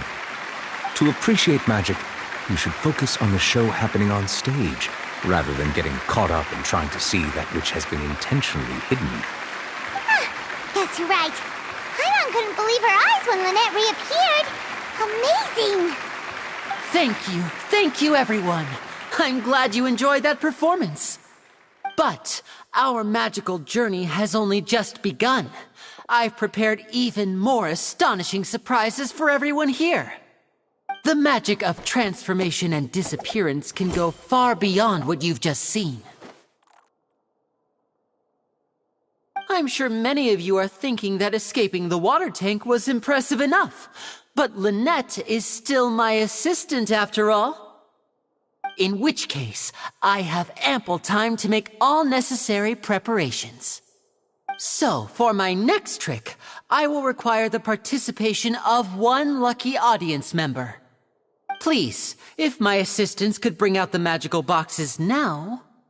There are 2 boxes, and only 2 boxes. One is here, and one is there in the aisle among the audience. I'm sure many of our clever audience members have already guessed our next magic trick. A swap! Our lucky audience member and I will each enter a magic box. After 1 minute, we will each emerge from the opposite box. Now please, everyone pay very close attention to the box you see here. Don't give me any chance to make a move. Wow! How's he gonna do this? Hey, do you think this is all magic tricks, or does Lenny have actual superpowers? The lucky audience member will be generated by this random number selector. It selects numbers entirely at random. Even I don't know who will be chosen to participate. Now then, let's begin. Let me see. Oh, row 7, seat 3. Congratulations! You now have the chance to experience magic firsthand for an entire minute. Please, come forward. My assistant will take you beside the magic box. I'm sorry, it might be a little cramped inside, but no need to feel nervous. We've carefully arranged everything for you to be as comfortable as possible. You don't need to do anything, but no matter what strange things may happen, don't come out of the box. If the magic is interrupted, who who knows where you might end up? You might even find yourself in the Fortress of Meropide. Oh, okay. All right. Before I enter the magic box, there is one more thing I need to ask the audience to do. Could you all give me a countdown? Like this. 60, 59, 58. Just keep counting down. You can go a little faster or slower if you like. I won't be able to see anything in the pitch black box, so I'll be relying on your voices to know when time is up. Oh, and no tricks now. If you quickly count from 60 in just 30 seconds, then I'll be in a tough spot. Ooh! Paimon kinda wants to count faster after hearing him say that! No, that won't do. I can see it in your eyes. You still can't be trusted. Let's practice together. Come on, repeat after me. 60, 59, 58. 60, 59, 58! That's right, perfect. Keep it going. All right, I'll see you all on the other side once you've finished counting.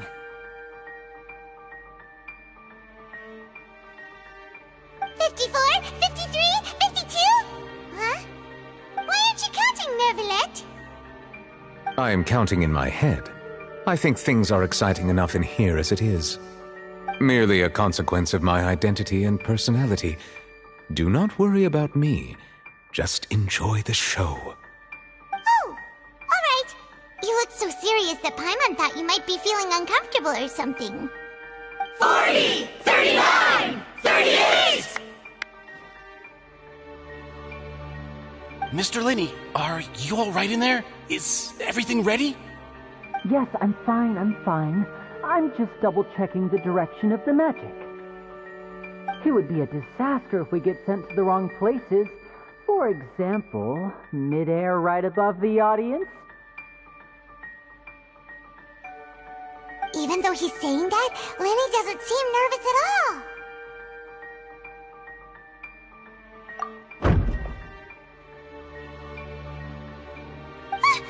What was that noise? Did you hear it too?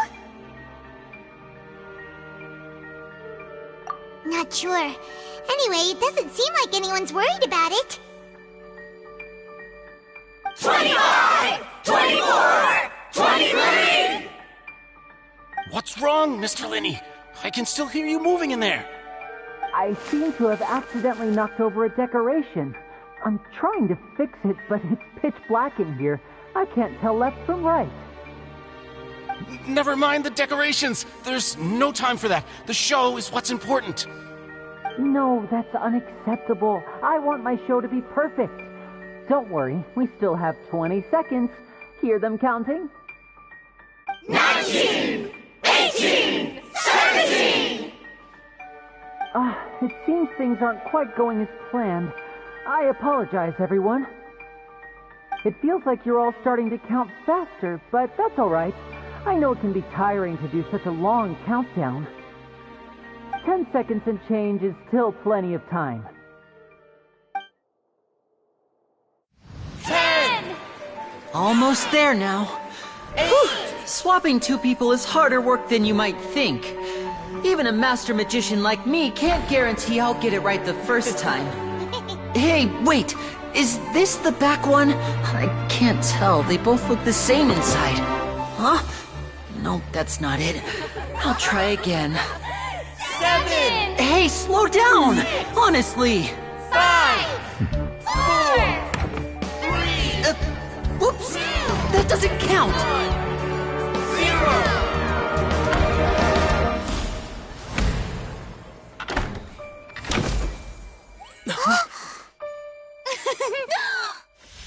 Ta-da!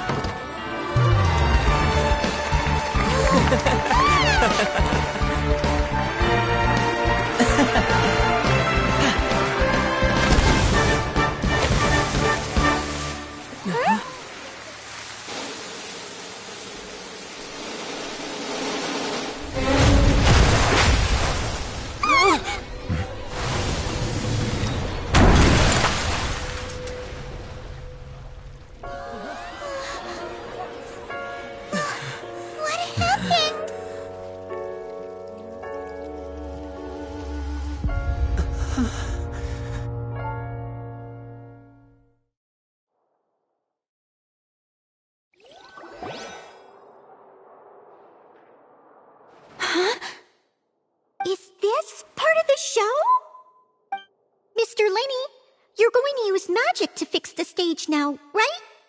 What happened? Oh no. Maybe this isn't part of the show. The girl was still in that box, right? This performance is over.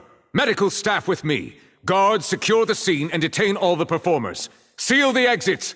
No one is allowed in or out at this time. Yes, that's right. If this was just an accident, then we must investigate the cause. But if this was all part of some scheme, then those accountable will not escape the judgment of the God of Justice! No need to be alarmed, you two. We'll get to the bottom of this soon enough.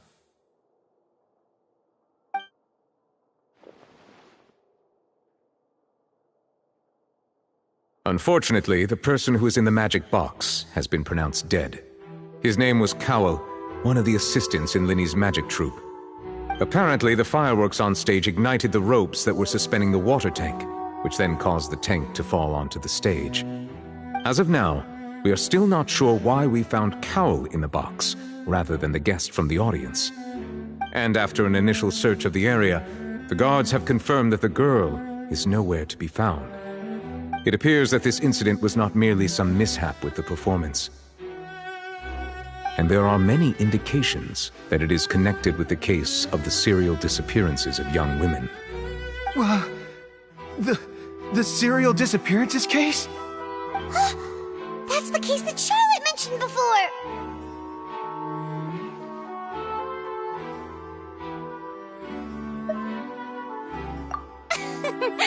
I know the truth. I can see through the whole thing. Really, using such a shallow and obvious mystery as his finale, did he really underestimate us that badly? I say that our powerful magician, Mr. Linny, is now the prime suspect for the serial disappearances case. Huh? Why me? This whole thing was an accident. No, this all occurred during your magic show, did it not? The missing girl disappeared after being chosen, did she not? The deceased is one of your assistants, is he not? Now that I think about it, that whole speech about magicians making things disappear was nothing more than a provocation, a bald-faced challenge. That can't be right! How can Linny do this? He was in the box on the stage the entire time! We can even hear his voice! Besides, before the show, he told us that he would like to catch the criminal behind the disappearances! He couldn't possibly mean catching himself!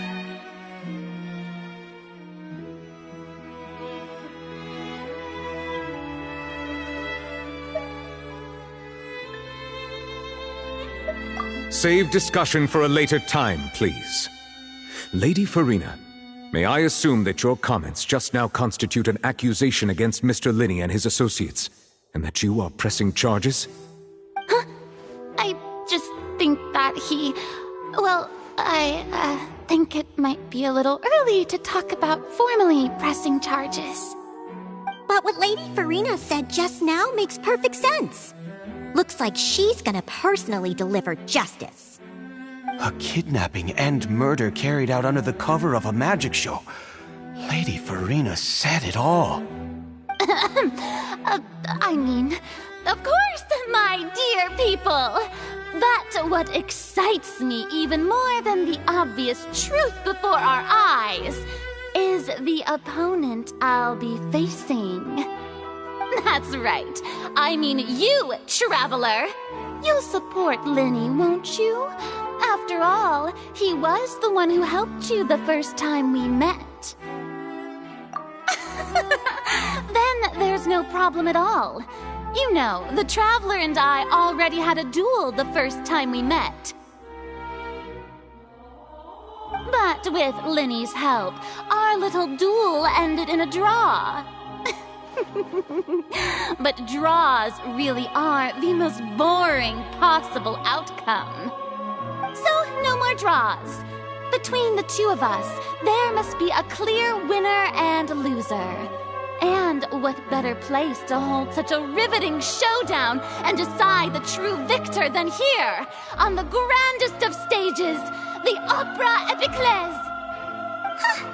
It wasn't a draw. She obviously lost last time. I understand. Charges have now been pressed, and as such, a trial is in order. Well, Traveler, seems Lady Farina has set you in her sights. But putting her dramatic rhetoric aside for a moment, I would like to ask you, are you willing to act as Mr. Linney's attorney and defend him in this case? Very well. The trial will be held a day from now in the Opera House. Both sides may investigate the scene to build their cases and search for the truth.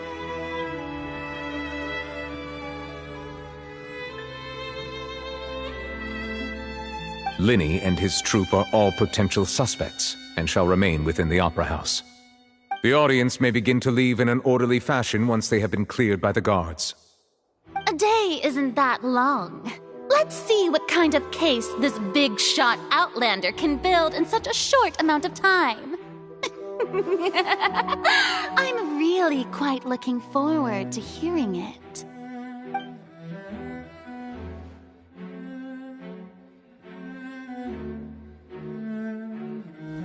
Linny!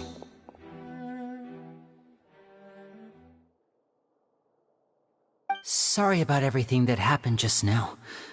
Were you frightened? Of course! Who wouldn't be scared after witnessing an accident like that? Yeah, I'm a little shaken up myself. How could this happen? And poor Cal. I know you already claimed that you would defend me, but now it's just us talking. Tell me, do you think I could possibly be the murderer?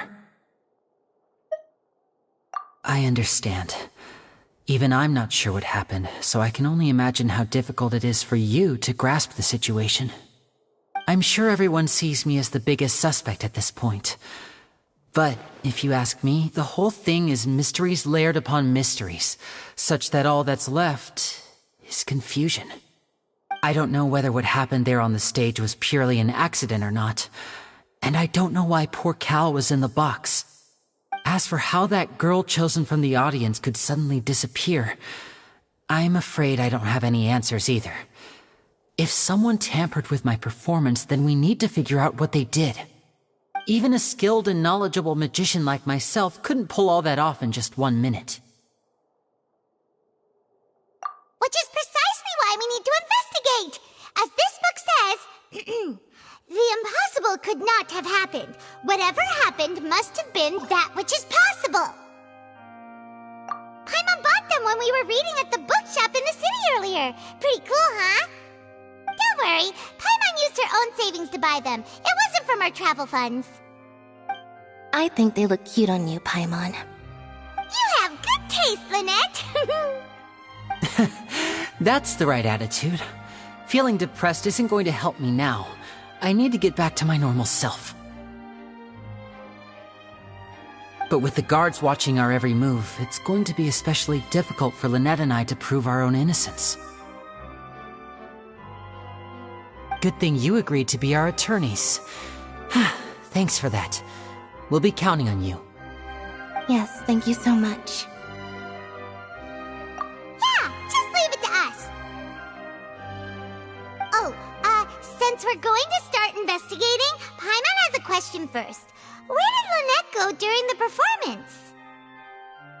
Ah, well, I'm afraid that would involve some of our essential trade secrets as magicians.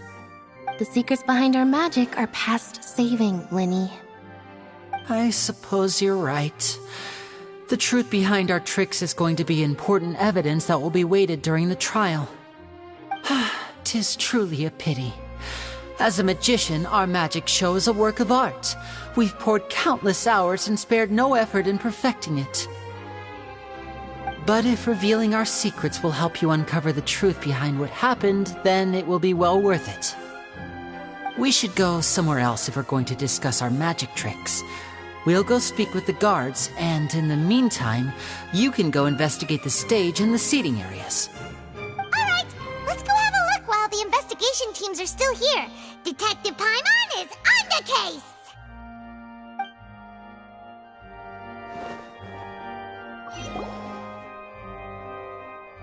Hello, officer. How's the investigation going? Ah, I see. You must be the traveler that Lady Farina mentioned. Listen, I'll be perfectly honest with you. I'd avoid getting mixed up in this whirlpool of a mess if I were you. Huh? What do you mean? Come with me and you'll see.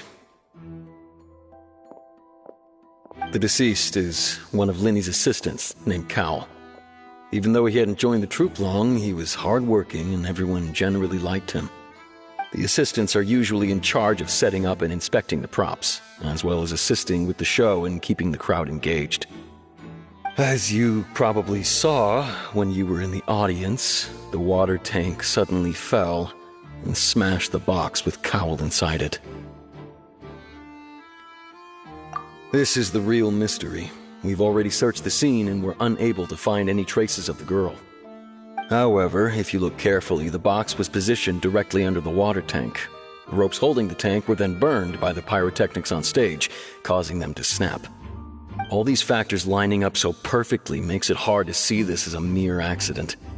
If anything, the more logical explanation is that the whole incident was intentionally planned, and Linny is the most likely person to have access to all these areas. But he doesn't have a motive! Are you both good friends of his? Well, you can't say we're good friends, but we've known each other for a little while. So in just a short time, he was not only able to win your trust, but even convince you to act as his attorneys. I know there's no such thing as magic. The real trick of a magician is holding the audience in the palm of their hand. I've seen a lot of cases, and I can tell you that people are the least reliable kind of evidence.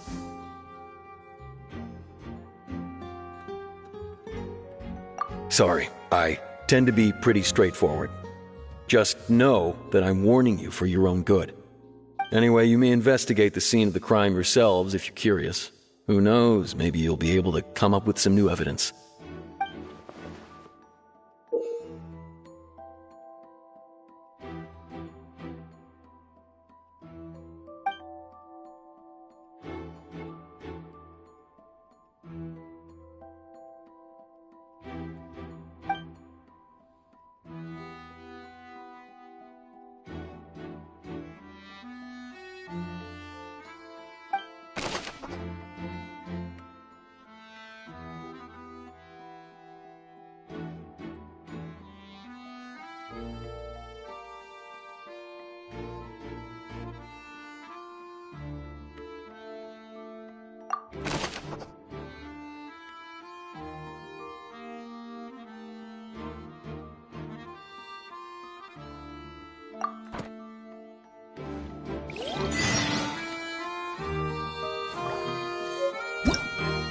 Whoever the murderer was, they must have made preparations well beforehand.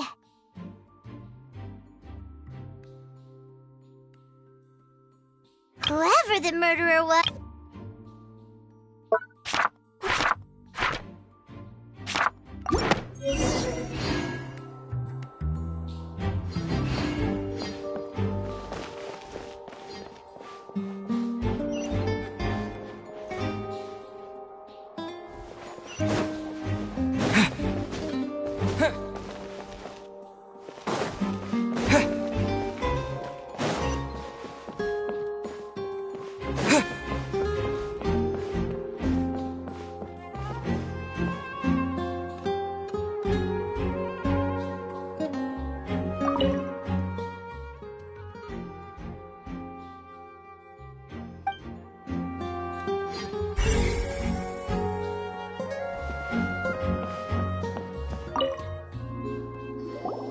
So this is the rope that broke and caused the water tank to fall. The rope looks pretty durable. How can it be burned through so quickly by fireworks?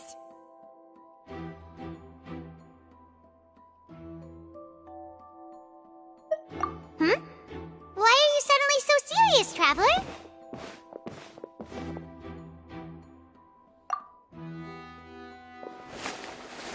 Whoa. Look! This bit is made from different material! Most of it was burned away, but there's still a little bit of it left.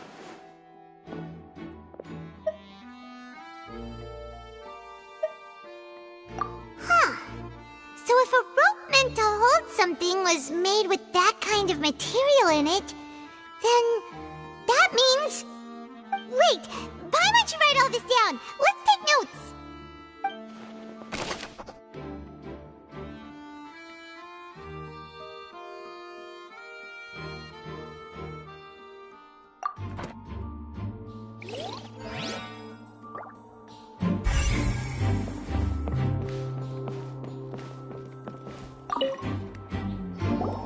Hello there. What are you investigating? Oh, this location has also been cordoned off because the Magic Troop members are currently considered prime suspects. The investigation team is still collecting evidence. The seats were all booked in advance, so we were able to deduce the missing woman's identity by checking the guest list. Sure, it's not like this is confidential information. We will publish it later anyway when we petition the public to help us find the missing person. Her name is Halsey. She's a painter from Fontaine who's made a bit of a name for herself. Apparently, she wasn't a regular at the Opera House, but she'd been feeling some pressure with her work lately, which made her decide to come see the magic show. The Magic Troop members all claim not to know her. We have looked into her social connections. It seems that she has no personal grievances or conflicts of interest with the suspects. Simply put, she wasn't related to the Magic Troop at all, which matches the features of the previous serial disappearances. Were the victims of previous cases also chosen at random? That's how it seems to us, in any case. Apart from the fact that they were all young women of around the same age range, there really weren't any other connections between them. Okay then. No need to be so formal. If you do happen to see the missing girl, please be sure to contact us. It is of utmost importance that we get to the bottom of these disappearances.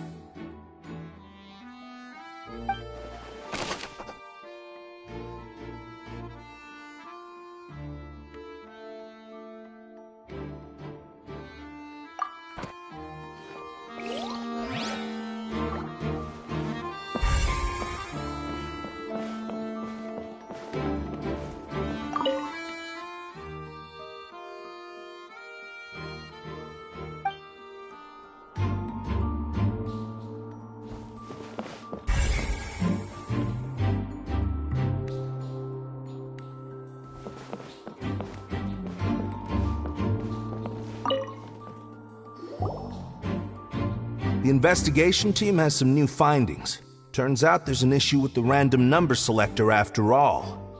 See, I told you. What if the machine picked some big guy's seat? You think the murderer would have still made his move then? Sorry to interrupt, but we're helping Linny and Lynette with their side of the investigation. What were you saying about the number selector? There's something wrong with it? You're trying to help them? That'll be a tall order. Linny used the machine to pick a random member of the audience during his performance, right? The lucky girl that later disappeared. Well, we thought there might be a serious problem with the machine, so we had it taken away for further inspection. It turns out that the seat number it picked wasn't random at all. The machine picks that same number every time. I'm sure you already know that you have to make a reservation in advance to get a seat, regardless of whether it's a trial or some performance. In other words, Linny knew who would be sitting where from the very beginning. That much checks out. Linny reserved our seats for us too. Bet you see why I was saying it'd be tough to make a case for Linny.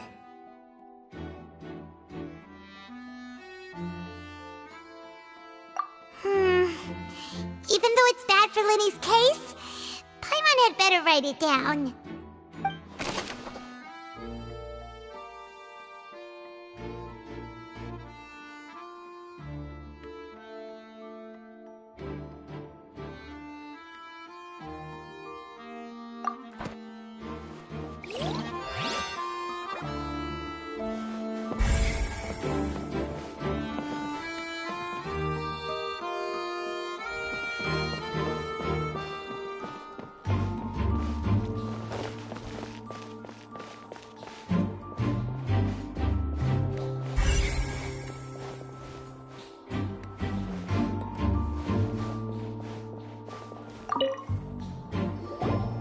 I see that you're investigating the area. Well, it just so happens that I'm interested too. If you find any new and interesting leads, be sure to share them with me, alright? We don't have too many thoughts yet.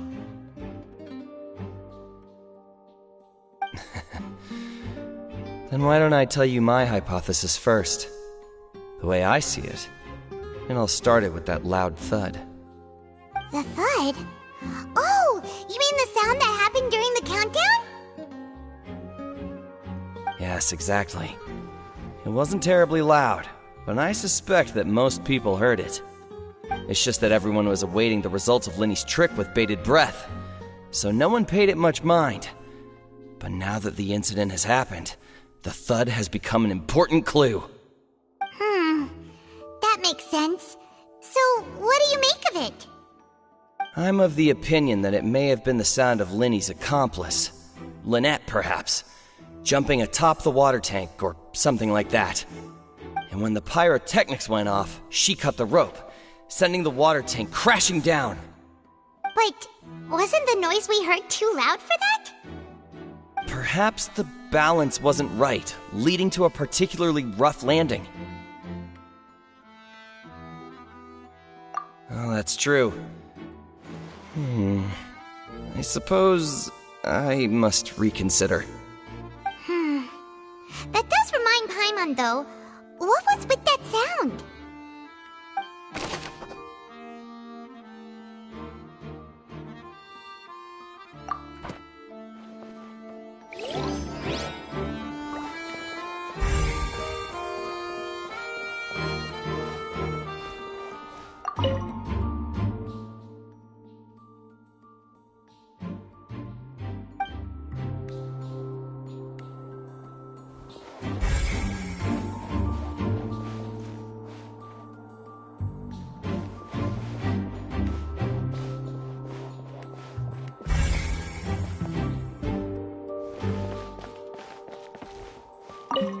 Lenny's still talking to the guards.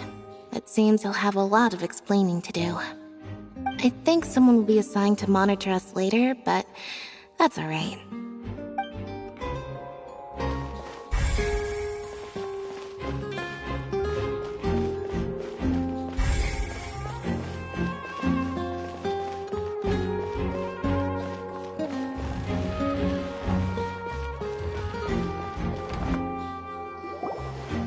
Hey, you!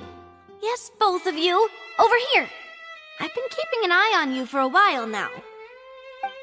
Huh? You mean us? That's right.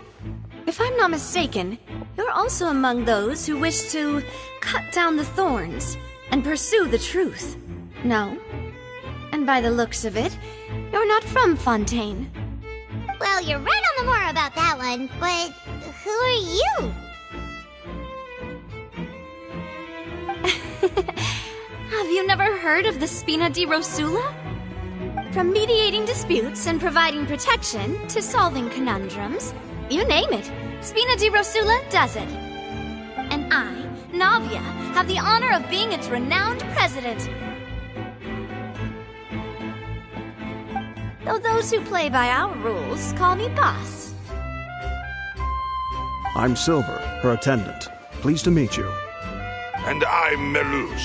Demoiselle's various daily needs and affairs are under my purview. Huh? Boss? Demoiselle? What gives with the names? Well, I am the second generation president. Melus and the others are still used to my previous title. My apologies, Demoiselle. Should you prefer, boss, I will endeavor to use that instead.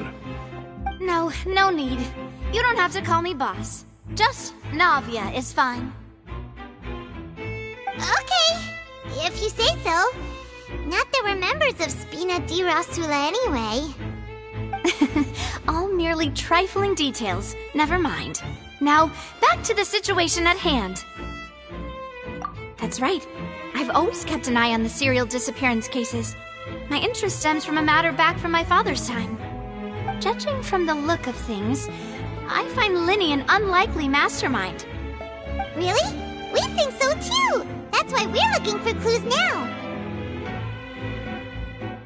But how did you come to that conclusion? Intuition, naturally. My unparalleled intuition. Farina sure was quick to point the finger at Linny without any decisive evidence whatsoever, wasn't she? But that's not uncommon for her. If you remember, the Justice had to interrupt her and ask if she was pressing charges just to keep her from getting carried away. Anyway, a trial begins the moment someone levels charges. And, of course, there was no way Farina was going to back down in that situation. Sounds more like you just don't trust the Hydro Archon. Well, what's your opinion? I must admit that she can be interesting at times, but liking her doesn't mean that I'll blindly agree with her. All right, I've answered your question. Now, it's time you answer mine. Wait a minute! Did that answer count? Well, I say it does. But don't worry, you won't hear any pointless questions from me. In your opinion, do you think it's right to treat a trial like it's an opera?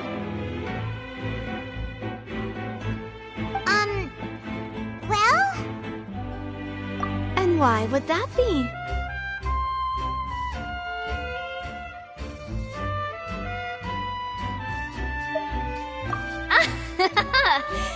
See, Silver and Maloose? I told you they'd be different. Most astute of you, demoiselle. I too think that the traveler's response was most excellent.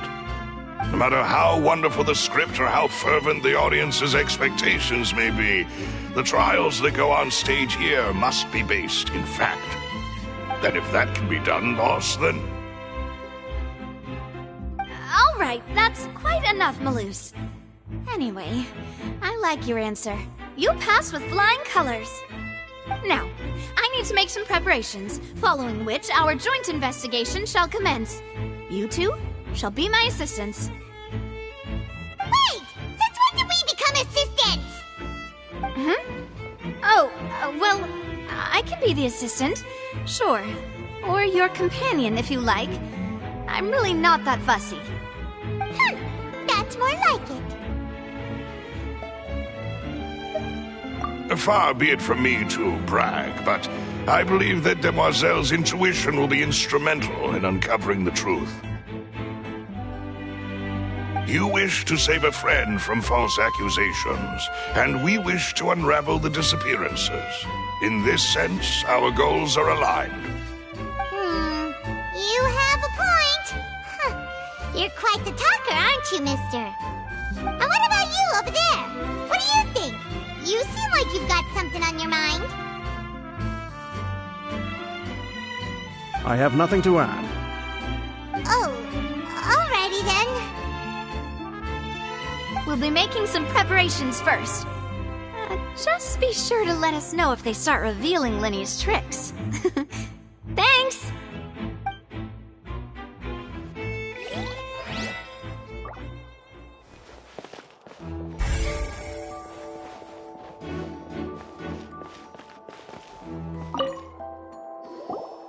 Sorry, but no one can freely enter or exit the Opera House at the moment. If you wish to leave, you must register your identity with us first. No, we're not leaving. We're representing Linny and Lynette as attorneys, so we're investigating the case. Were you always guarding this entrance? Yes, after the Chief Justice gave the order, everyone coming in or out must undergo a strict inspection.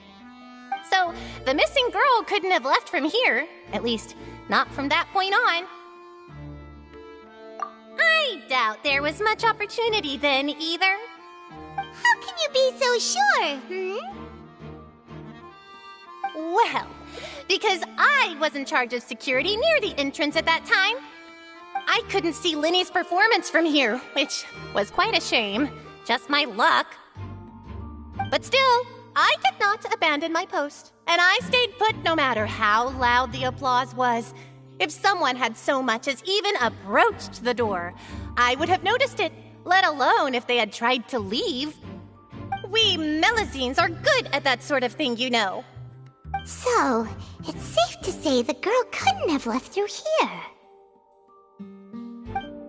Alright, thank you for your help. This'll be useful info.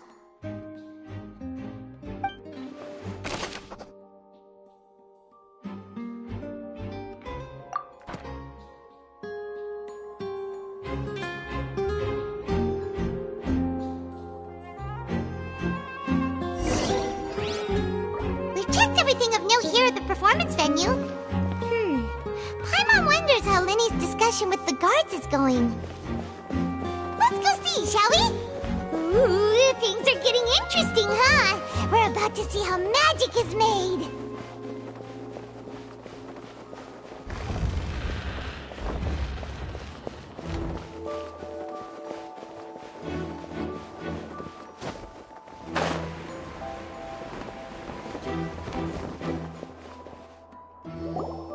Understood.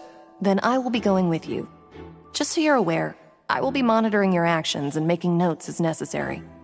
Very good. Thanks for being so agreeable. I'd pull a rose out of my hat as a gift for you if I could. You may spare the pleasantries. I'm just doing my job. You've arrived. Who's this? Me? I'm Spina di Rosula's guardian angel. If you've got a problem, I've got the firepower. Sorry, I got a little carried away there. Call me Navia. I'm a partner of theirs, and will be helping investigate this whole situation. And these are my companions. Would you mind if they join as well? Fine by me. Oh, new helpers? I would be most grateful. Well, let's just say we're tagging along. It's not every day you get to see the secrets behind magic performed on such a large scale. I appreciate your kind interest. Come with me. We'll be heading below stage.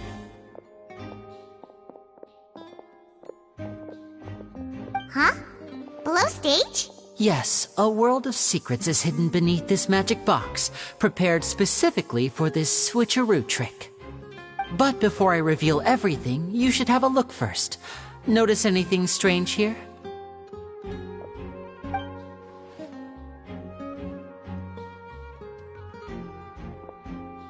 I'm not trying to be dramatic. Remembering the details of a trick will help you understand the methods used to perform it more easily.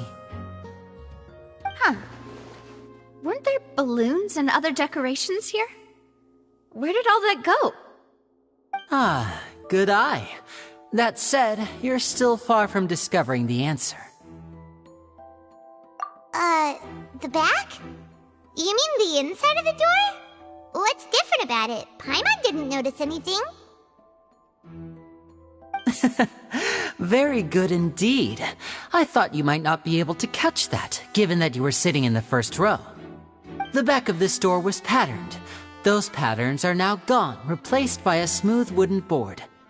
So, if you put 2 and 2 together, what do you get? Exactly. All right, let's go. I'll tell you how it works as we head down.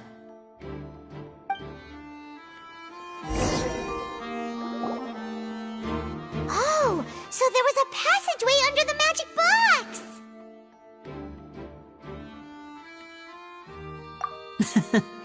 I knew you'd figure out most of it as soon as you saw this place.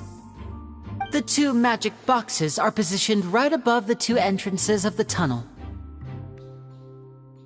See this flatbed trolley? The box with the lucky audience member in it would be shuttled over to the other side using the trolley. This trolley can raise and lower and even rotate, ensuring that the box will face in the right direction. I see. So that's the purpose of the box inside another box. Precisely. The inner box would descend after the audience member was put inside and be moved along the trolley, all while the outer box would remain on stage as if nothing had ever changed. So that's how you did it! Once the box was lowered, the trolley would store some energy through this device here, with which it would complete the rest of the steps. The audience member would only be able to feel some slight movements in the dark, and by the time she walked out, she would already be back on stage. Right! You were talking that whole time, and you even came out for a moment near the end! Ah, yes. A phonograph operated by Lynette was used to achieve that effect. My assistant and I had already scripted our conversation beforehand. When the countdown began, I had already gone to the opposite box via a tunnel using that ladder. And what about Lynette? Where was she? I was in the mezzanine space in the back of the box. Oh, interesting! That's how we were able to coordinate Linny's lines with the assistant. And, by the way, I was the one who walked out of the box at the end. I mean, we are twins. All it takes is a change of clothes and no one can tell who's who. And that's my favorite part of this trick. Only Lynette and I can perform it. So that's how it all worked! Wow! Every detail you revealed was more amazing than the last! Lynette would briefly walk out of the box and then go back in, jumping into the tunnel and escaping before the box on the trolley could finish ascending. And then I walk out of the other box in the audience area, and the trick would be complete. The operative word here being would. But as you saw, Cal was in the box, not our audience member. She, on the other hand, mysteriously vanished. We really don't know how that happened. If not for that interlude, this would have been an astonishing trick. I probably never would have figured out how you pulled it off. And yet, to think that someone was able to use this magic trick to commit a crime. Could we have a look around? I think we can come up with some more leads. This is the scene of the crime, so Linny and Lynette are not permitted to stay here. I'll escort them back up. Yes, of course. No need to be so strict now. I won't disappear into thin air, you know. Thanks, everyone. We're counting on you.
What's this?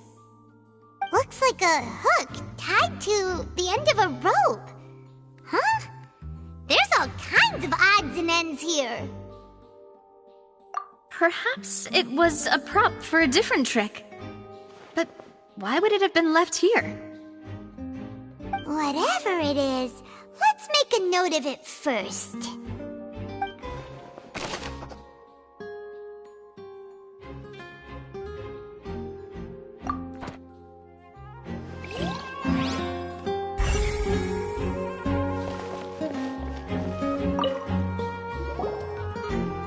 The floor is wet. Please be careful not to slip. Speaking of which, why would there be water here? Oh, Paimon knows! It's one of those tricks where you pour water into a jug and then flip the jug over only for the water to disappear. And here's a broken vase. Huh. Did the trolley knock it down while moving? That can't be. The trolley moves along tracks from start to finish. It couldn't have hit the vase at this distance. Let's note this down too and think about it later.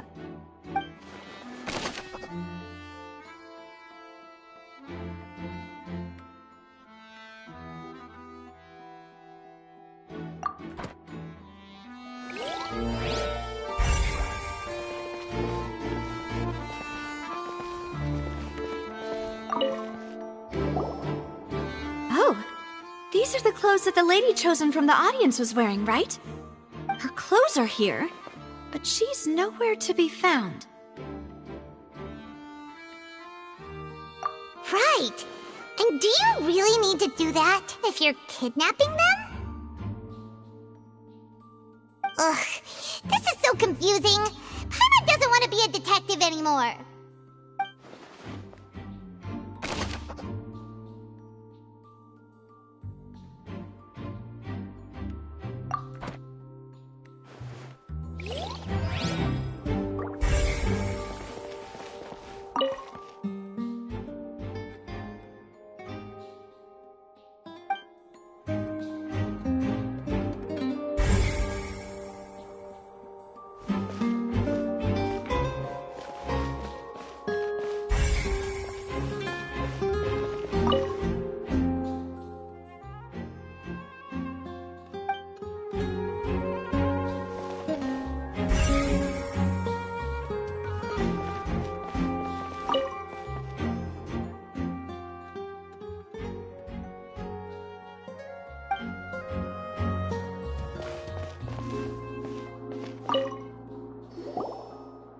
What is this place?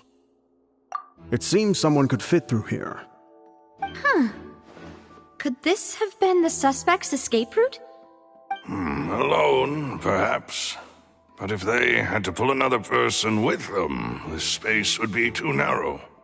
But there are no other ways in or out of here. Oh, you're right! Let Paimon write that down.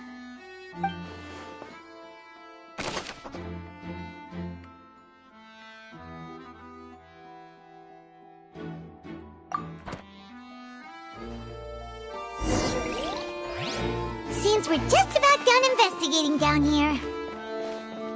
Yes, let's head back up.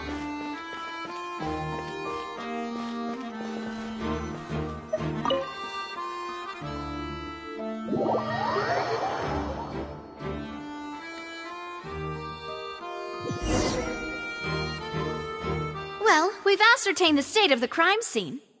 Let's find a place to sort out our findings once Malus returns. It seems to me that there are several things that don't add up here. Apologies for the wait, demoiselle.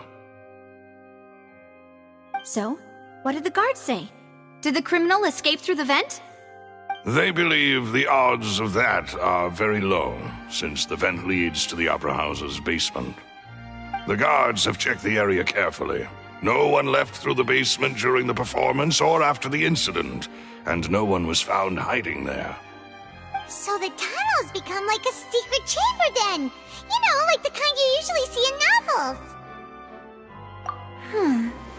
The plot thickens. Halsey's disappearance and Cowell's death are both quite inexplicable. No wonder Farina was so confident in her accusation. All the current evidence points toward Linny and Lynette. In other words, the charges are very likely to be upheld unless we make some considerable progress. Charges and then trial. So if the charges are upheld, they'll announce a sentence? That's right. This is how a trial goes in the Opera House. During the proceedings, the Chief Justice and the Oratrice will hear statements from both sides. That's right. This is how indemnitium is produced. The statements from both sides, the defenses from attorneys, witness testimonies, and even the audience's emotions will all be projected on the Oratrice.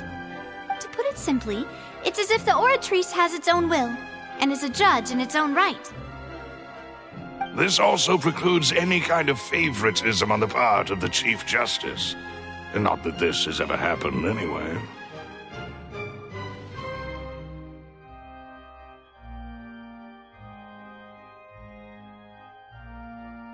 Once both sides have finished speaking, the Chief Justice will make his final decision. This, too, will be used by the Oratrice as a reference. Then, finally, the Oratrice will be consulted by officials. The result it returns is the will of justice itself. Huh? So that machine is the one that actually decides? Paimon thought Neverlet called the shots. In practice, there is very little difference. Both have always come to the same judgment, which is why people have great faith in the Chief Justice. Ah, yes, the guards also asked me to convey that none of us will be allowed to leave this place before the trial. Huh? Why? Because we've chosen to act as the twins' proxies. That makes us persons related to the case. They're concerned that we might be colluding with outside parties, or that we might find outside help to disrupt the case. And even if that were not so, it could prove problematic if we happen to spread key information about the case ahead of time.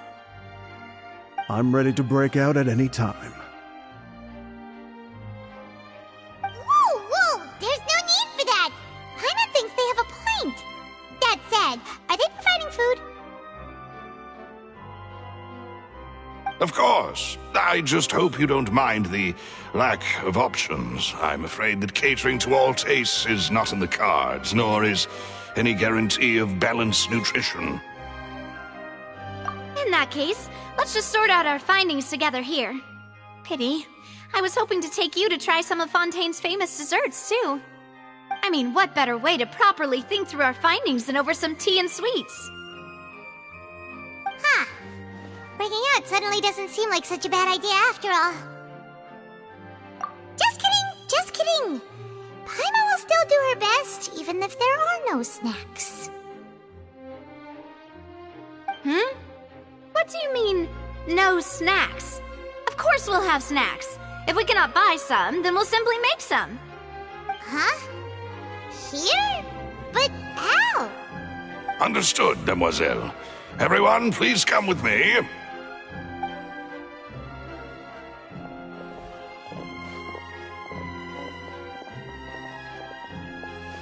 Wait, you're carrying a portable stove with you?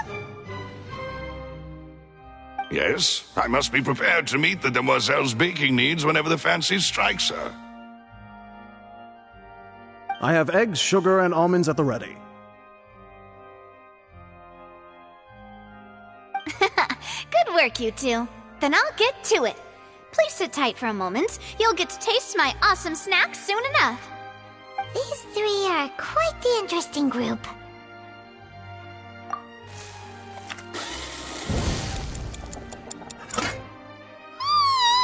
And Paimon thought it smelled good while it was still in the oven! Oh, it's even better now. Paimon can't stop drooling. From the way you had these two guys carrying all that stuff around, Paimon thought you'd have them do more during the baking process. But you ended up doing the entire thing by yourself! Beating the egg whites, grinding almonds, everything! I was applauding. And I was giving encouraging smiles. Paimon was just thinking, aren't you worried about getting your fancy dress dirty beating egg whites and baking like this? Well, I don't think it's carved in stone anywhere that fancy ladies can only read books, sip tea, ride horses, and play the piano. I just really enjoy making snacks. Don't underestimate beating egg whites, by the way. It's a real arm workout. You also need to beat them to just the right consistency, or your macarons will crack. Anyway, give these a try, fresh out of the oven. There's 3 for each of us. Only 3? Well, eating too many sweet treats might send all that sugar to your head. You wouldn't be able to think clearly about the case on a sugar rush, would you? Tea is ready to be served as well. This is Demoiselle's favorite, strong black tea with a floral fragrance that clears the mind and lifts the spirit. No need for concern. I'm merely doing as I should.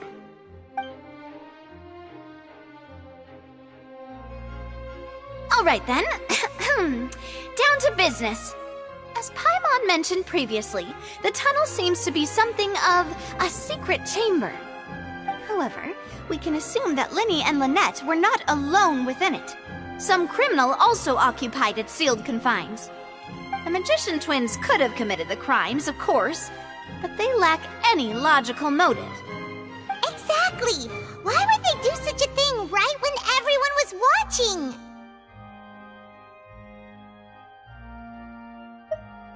The flower vase and the thud we heard during the performance could indicate some altercation between Halsey and the criminal in the tunnel, resulting in the shattering of the vase, the discarding of her clothes, and her abduction. Perhaps the criminal thought that since she was chosen from the crowd, she would be too easy to identify if she was still wearing the same clothes. Paimon thinks that makes sense, but the real trouble is... True. None of the clues we found thus far support the existence of this third person. But the only people left to consider are both technically victims, whether it's the missing girl, Halsey, or poor Cowell. Huh. Could Halsey have secretly made modifications to the magic props in order to murder Cowell before making her escape? That's right. And even if she had tampered with the setup, she would need to understand the entire trick to pull it off. Nor does she have any motive. The guards said that she has never had any dealings with the Magic Troop's members. Were we not thorough enough in our search? From the sound of things, this is turning into an impossible case. Your macarons are amazing though, Navia. They smell great! They're nice and crisp and super sweet! They are my specialty after all. And I see you've already had 5 of them. What? 5? Oh, that can't be right! Paimon only counted 3! Honest! Please don't worry about it. At my age, a few less sweets might actually be a good thing. No! Being greedy is one thing, but Paimon knows how to count. Besides, Paimon knows that if she ate too many, then others wouldn't have enough. Wait, even you don't believe Paimon? How could you? If Paimon ate those 2 extra macarons, then may they turn into stone in her stomach! All right, we get it. Well, I suppose one of us might have gotten too engrossed in our chat and eaten them by mistake. No big deal. Maloose, set up the stove again, if you would. Huh? What are you doing? Making sure everyone gets 3 macarons, of course. Exactly. We don't want to trouble you. As you wish, demoiselle. And I have the egg, sugar, and almonds. Well, this really is your hobby, huh?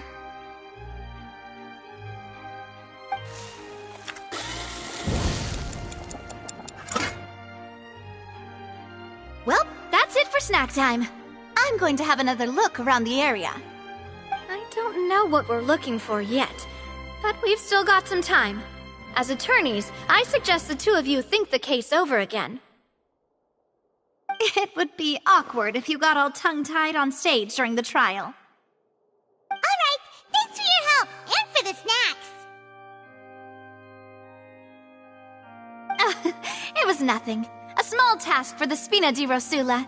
Silver, Maloose, it's time to go. I'll be back if I find anything new.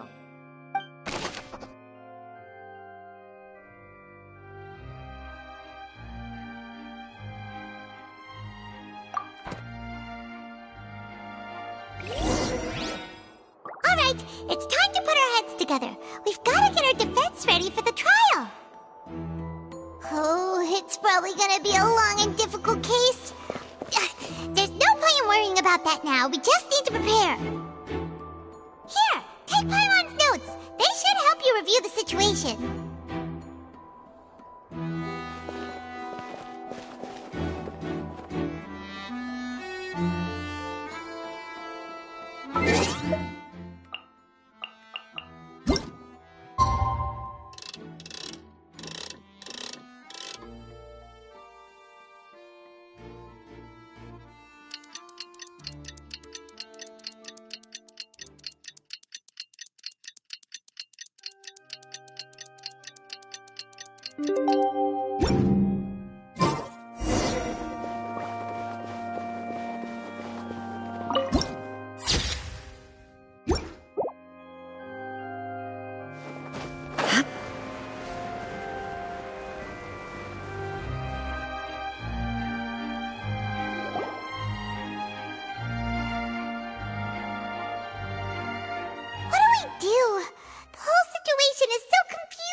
Impossible things don't just happen. We'll get to the truth one way or another.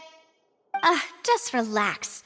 Even if everyone else suspects Lenny and Lynette, at least we will be supporting them from the stands. Besides, I doubt Farina understands any more about what happened than we do. Thanks, Navia. Well, we'll be going then. Best of luck to you.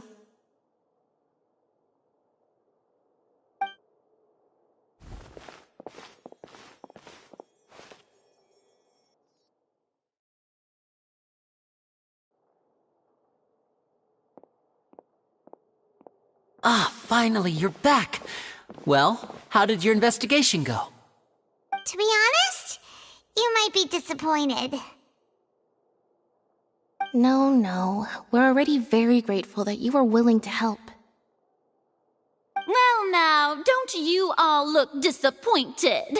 Don't tell me that your investigation came up empty-handed. That was to be expected, of course. The guilty can never produce proof of their innocence. But don't let that stop you. I shall be terribly disappointed should you, my most anticipated foe, concede so easily. Since both parties are present, I declare that the trial regarding the magic show incident is now in session. Firstly, in order for the audience to understand the causes and results of the incident, could we please have Mr. Linney explain the trick? Yes, of course. I will explain while Lynette demonstrates on stage. All the necessary items have been prepared.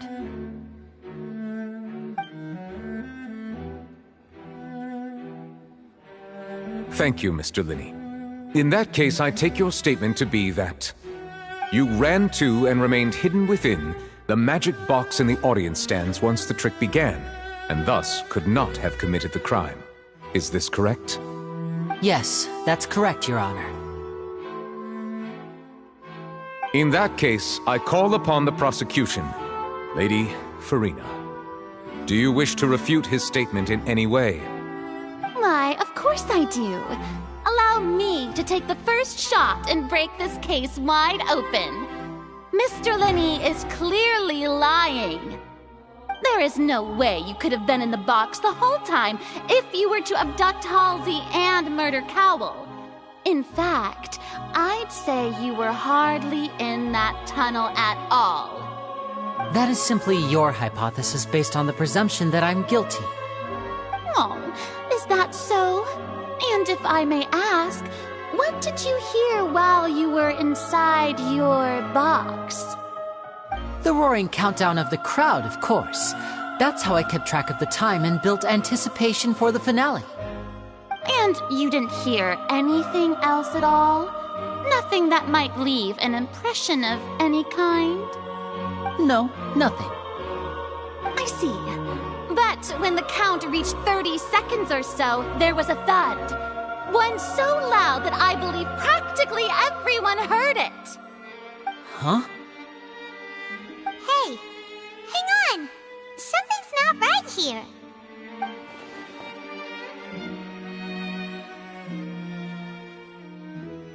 Yeah, I'm sure he could have heard a noise that loud from inside the box. I was right by the box and I definitely heard the thud. Look at those scales. Could those mean... Well then, ladies and gentlemen, allow me to use the words of the magician himself. You never know what can happen in the blink of an eye. Indeed, it seems his alibi can also collapse in the blink of an eye. Of course, I have armed myself to do far more than smash your alibi. Confidence cannot go unfounded, and my foundations are rock solid. Tell me, aren't you and Lynette actually from the House of the Hearth? The House of the Hearth?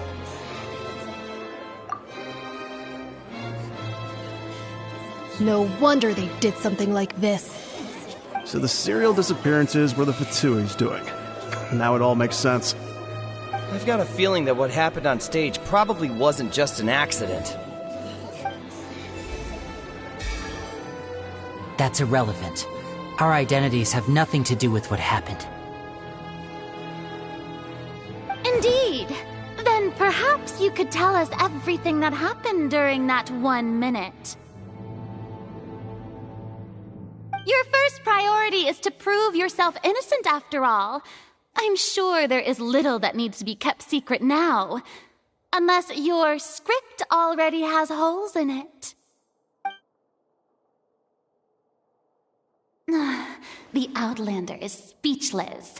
My, oh my, don't they look flabbergasted? Now comes the infighting and discord, I suppose. This was almost too easy. Good thing I made all those preparations. Seems the all-nighter I pulled last night is really paying off. Hey, Linny! Why didn't you tell us this before? Order! Order! Mr. Linney, allow me to re-establish the facts. Lady Farina has raised 2 points. First, when the thud was heard in the Opera House, you were neither in the box nor the tunnel. Second, you and Ms. Lynette are both members of the House of the Hearth. Are these claims true?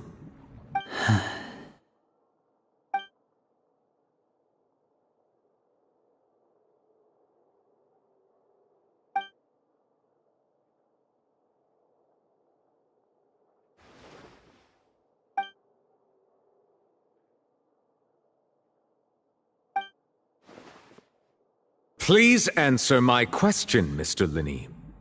I'm sorry. Yes, they're true, Your Honor.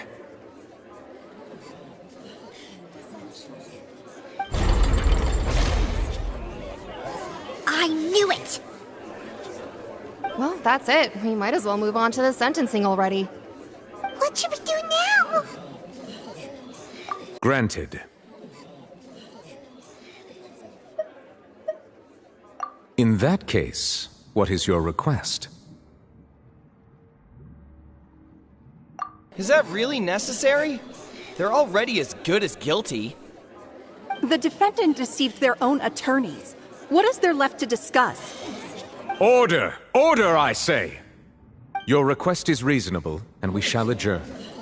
This trial will reconvene in 1 hour. So you would stick to Mr. Linney's defense even after knowing what you do now? You certainly have more professionalism than I thought. In that case, my dear audience, let's allow the joy of victory to steep for a little while longer.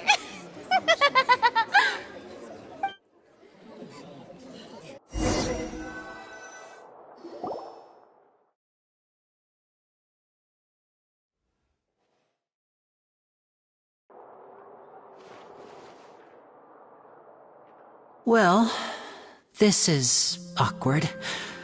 I didn't think the Hydro Archon would dig all that up. I'm sorry, Traveler and Paimon. Yeah, sorry. Paimon doesn't know where to start. We trusted you two. We based our entire reasoning on the assumption that you weren't bad guys. Not to set the wrong tone or anything, but Paimon's really mad! I'm very sorry. I know you're angry, and reasonably so, but please, let me explain. I know you've clashed with the Fatui several times before. I wouldn't be surprised if just hearing the word is enough to make you upset. But our organization is very, very large, and the Harbingers have very different personalities and goals. Right now, we want to save people. As many as we can. That's right. I'm sure we're on the same page when it comes to this nation and the disaster that its people might face. I knew if it weren't for our respective identities, we could become good friends. That's why I didn't wish to flat out lie to you, but chose to hide some details instead. The truth is very important, but being completely transparent about everything would see us spending more effort than we need to. Right. So, you be the judge. Heck, if I were you, I fear that I'd even struggle to trust me at this point.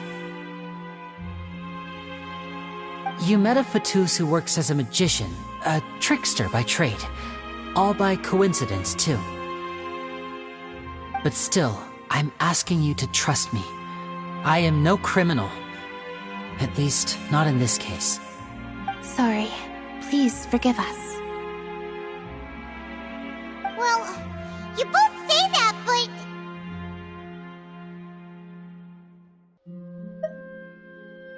Right. Let's hear your answer first, and no lies now! Of course. I'll answer any question you ask. We've been trying to find out how the Oratrice operates. We want to know why it has a consciousness. Why can it deliver sentences accurately? During our investigations, we learned that the machine's core is beneath it. From that moment on, Lynette and I have been designing this box swap trick, with the objective of getting close to the core. Is that why you needed a whole minute? That's right. In truth, the audience would take about 75 seconds to count down from 60, while I would only need 15 to get to the opposite box. So, after jumping into the tunnel, I accessed the Opera House basement via the vent, and went to investigate the room in which the core is stored. That air vent was created during the construction of the tunnel specifically to execute this step. Well, nothing. As soon as I reached that room and was about to investigate, I heard someone's voice. Which should have been impossible, of course. I was quite certain that I was the only one in the room. That voice seemed to recognize me and tried to speak to me. I chose to err on the side of caution and retreated the way I came. On the way back, I saw the broken vase and the clothes on the ground, but the countdown was almost finished, so there wasn't time to give it any thought. After that, the homicide occurred just as you saw.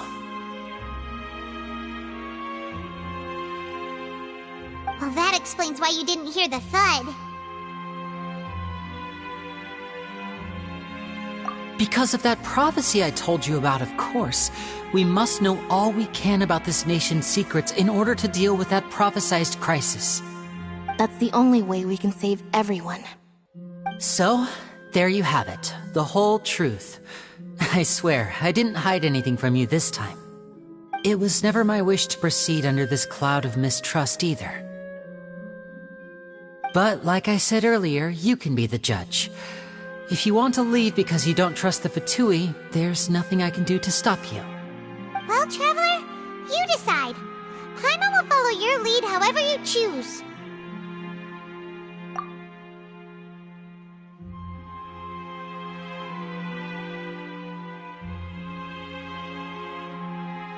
Okay, thank you. Thanks for giving us a chance. The current problem is that the scales are tipped pretty badly against you two. If we want to refute the Hydro Archon's accusations, we're gonna need a seriously watertight defense. Huh?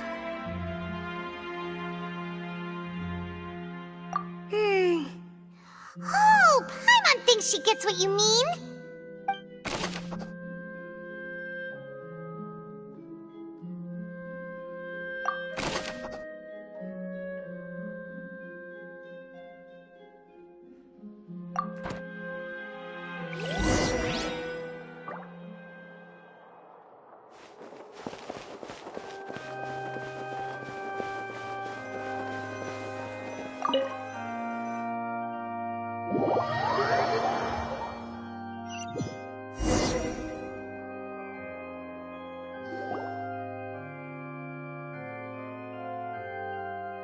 Both parties have returned to their positions. Let us continue the trial. When last we left off, Mr. Linney acknowledged the new evidence presented by Lady Farina as fact. Therefore, Lady Farina may continue stating her reconstruction of the events. Ugh, that took long enough. Now then, if everyone would lend me their attention. At this stage, let's revisit that scene from Linney's perspective.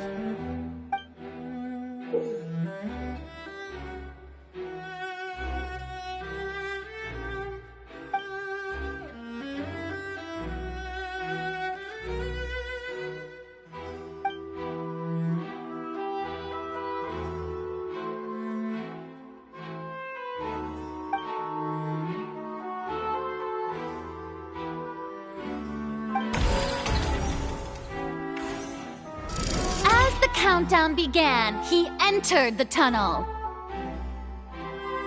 When the flatbed trolley passed, he opened the box and got into an altercation with Halsey, which caused the loud thud.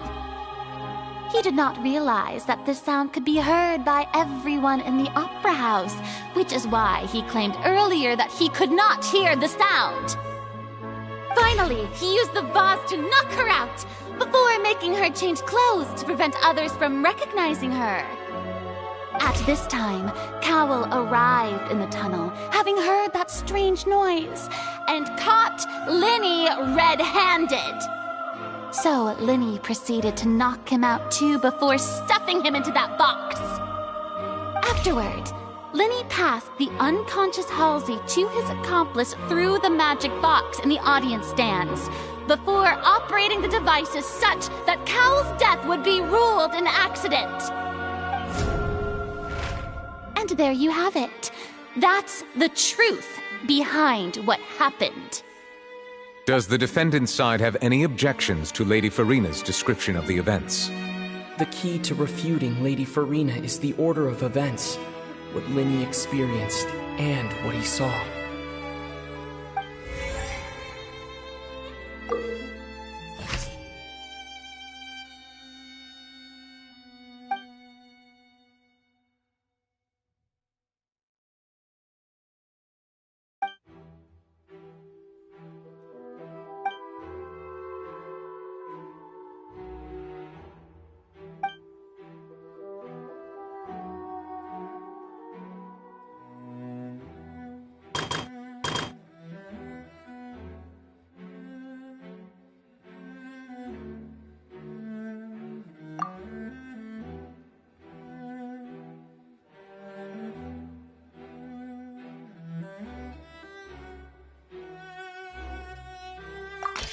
According to Linney, he left via the vent after entering the tunnel.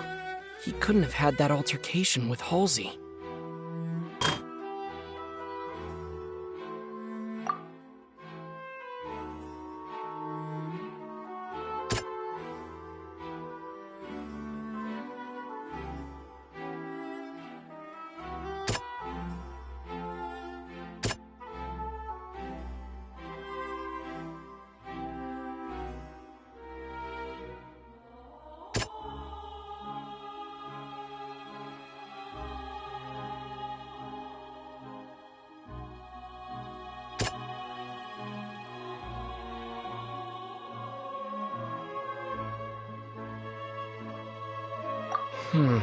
Seems this won't produce a particularly effective rebuttal.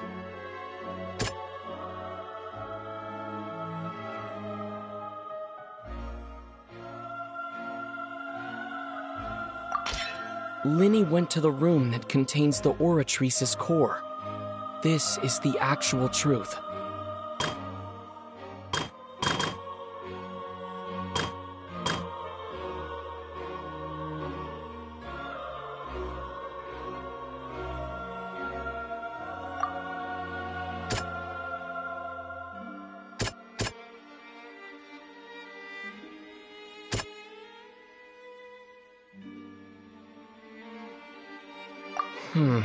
Seems this won't produce a particularly effective rebuttal.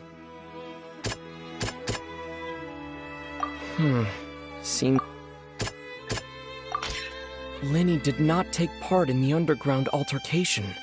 he only witnessed traces of the aftermath. Attention! Ace Detective Paimon has something to say! When the countdown started, Linny did indeed go into the tunnel. But he immediately used a vent to access the Opera House basement, which is where the underground core of the Oratrice is stored. Once he reached that area, he heard a voice in what should have been an empty room. Since he felt something was amiss, he returned immediately.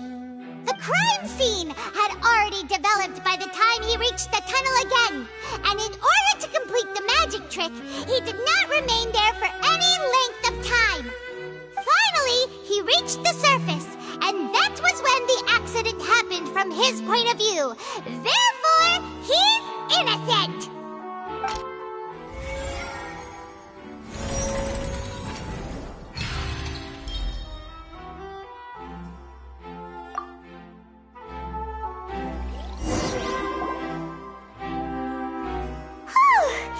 Paimon did it!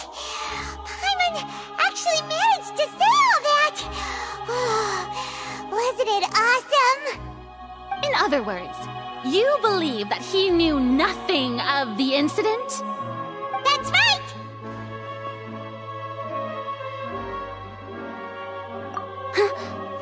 My reasoning?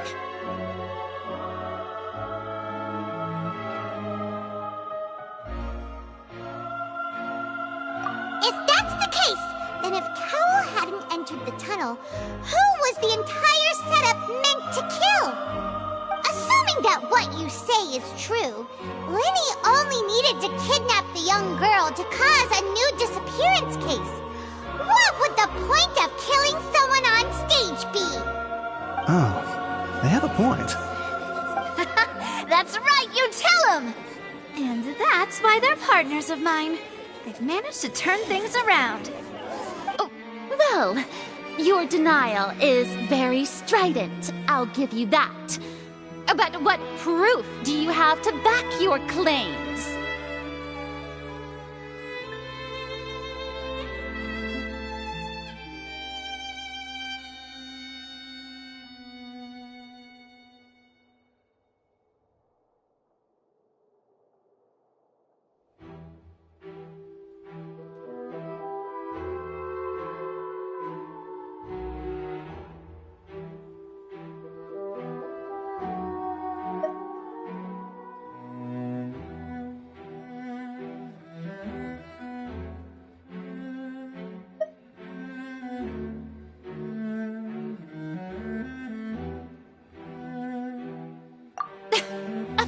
I do. If he had been in the magic box the whole time, how could he have not heard that sound? Why do you ask? You're saying that he wasn't.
we don't need to give this more thought.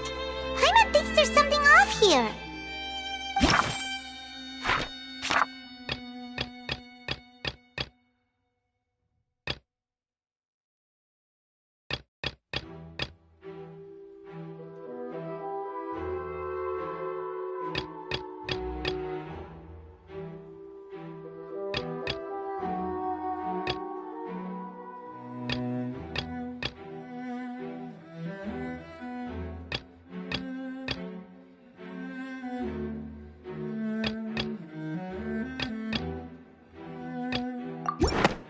That's right!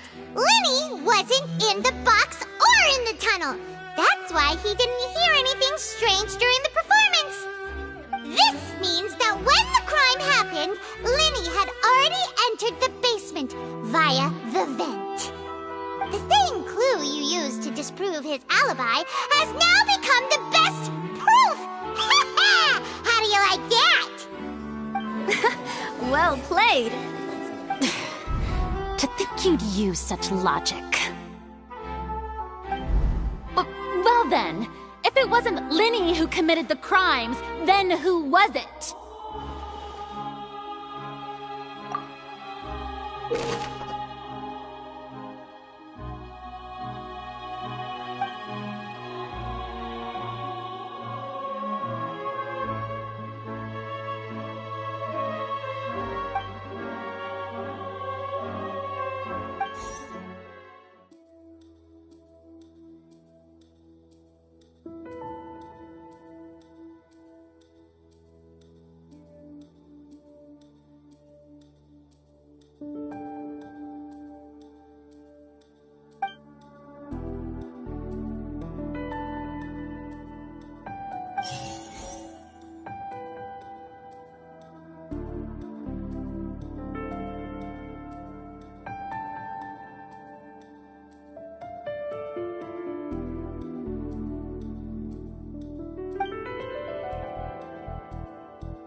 Could there have been a third person involved? Is that really a possibility? Halsey is the missing person and an ordinary audience member. Or did she have her own scheme all along? The deceased's name is Cowell, Lenny's assistant. He would have been able to tamper with the equipment.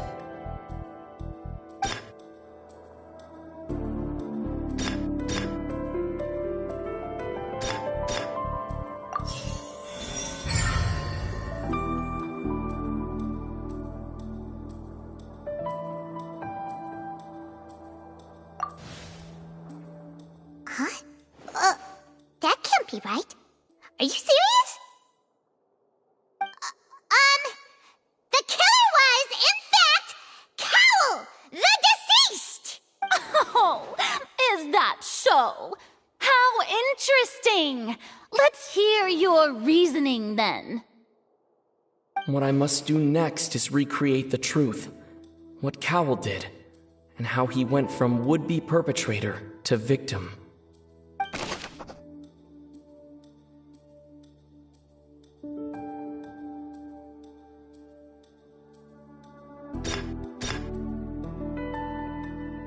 No one entered or left the Opera House through its entrances. So where would the criminal have wanted to take Halsey? The deceased's name is Cowell, Lenny's assistant. He would have been able to tamper with the equipment. The sound we heard may have come from a clash between the missing Halsey and the criminal. Halsey's clothing was in the tunnel, so there must have been some fear that she would attract attention. Lenny was not in the tunnel at that moment, which gave our criminal ample time. It would have been tough for both people to fit into that vent. They would likely have bumped into Linny as well.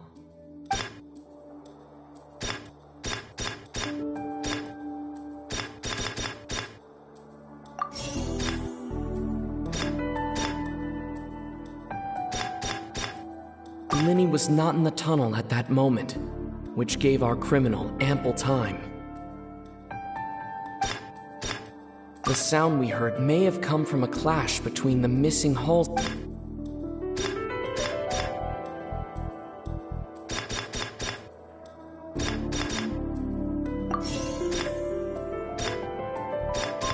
No one entered or left the Opera House through its entrances. So where would the criminal have wanted to take Halsey? Halsey's clothing was in the tunnel, so there...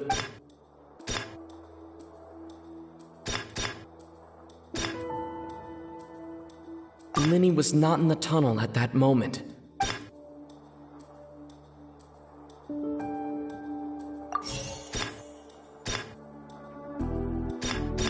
The sound we heard may have come from a clash. Linny was not in the tunnel at that moment, which gave our criminal ample time. It would have been tough for both people to fit into that vent. They would likely have bumped into Linny as well.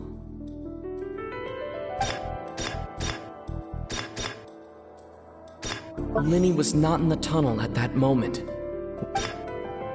It would have been tough for both people to fit in. Linny was not in the tunnel at It would have been tough for both people to fit into that vent. They would likely have bumped into Linny as well.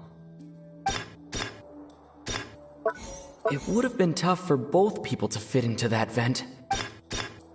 The deceased's name is Cowell, Linny's assistant. He would have been able to tamper with the equipment. Linny was not in the tunnel at that moment, which gave our criminal ample time.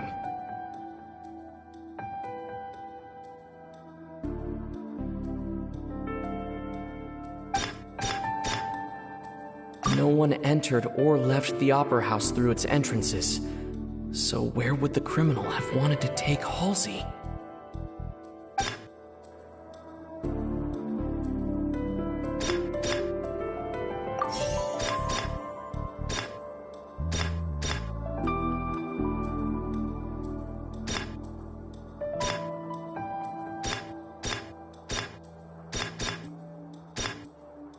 Linny was not in the tunnel at that moment, which...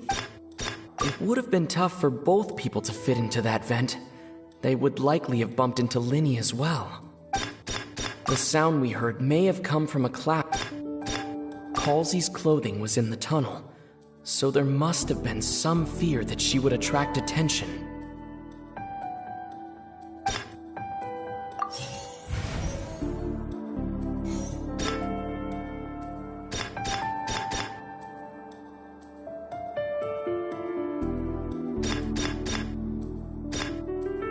It would have been tough for both people to fit into that.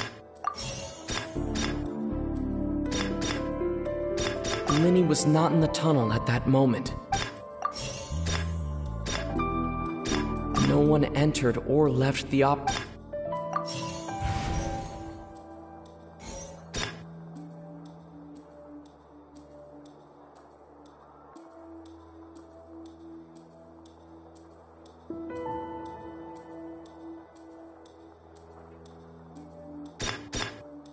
Linny was not in the tunnel at that moment. No one entered or left. Linny was not in the tunnel at that.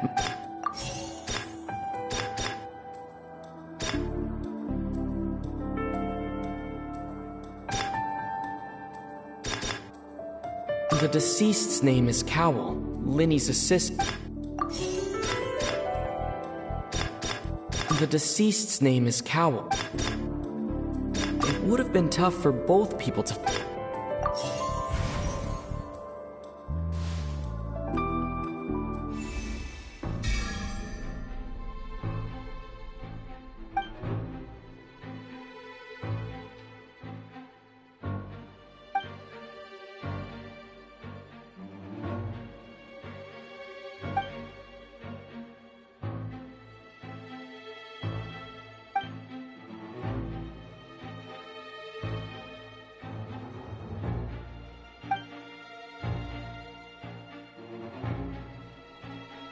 What's wrong, Traveler?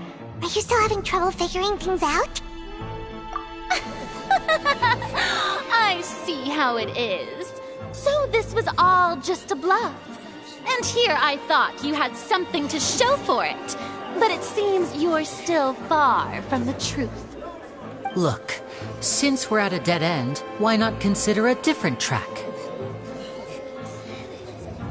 Just like the trick as it transpired, the end result must have been utterly different from the magician's initial design. If only we knew how Halsey disappeared. Well, that would be nice, but the tunnel only has 3 exits, and none of them seem very likely. And it's not like this is a magic trick where you can just make a real live person disappear. You know, like you did from that water tank, Lynette.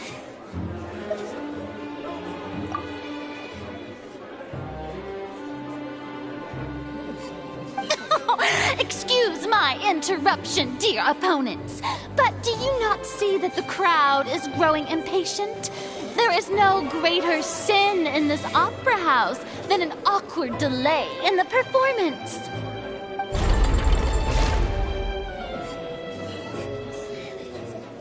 If the defense is unable to make further effective arguments, we will move on to the next stage of the trial.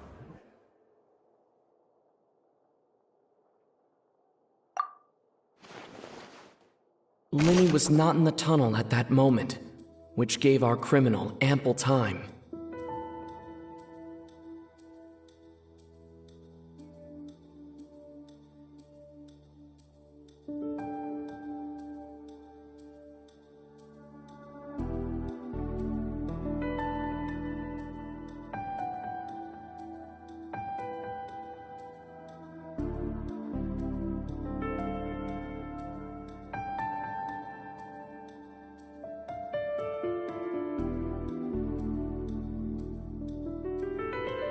The sound we heard may have come from a clash between the missing Halsey and the criminal.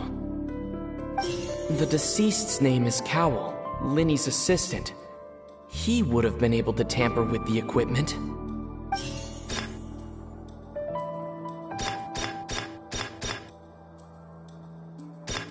Halsey's clothing was in the tunnel, so there must have been some fear that she would attract attention.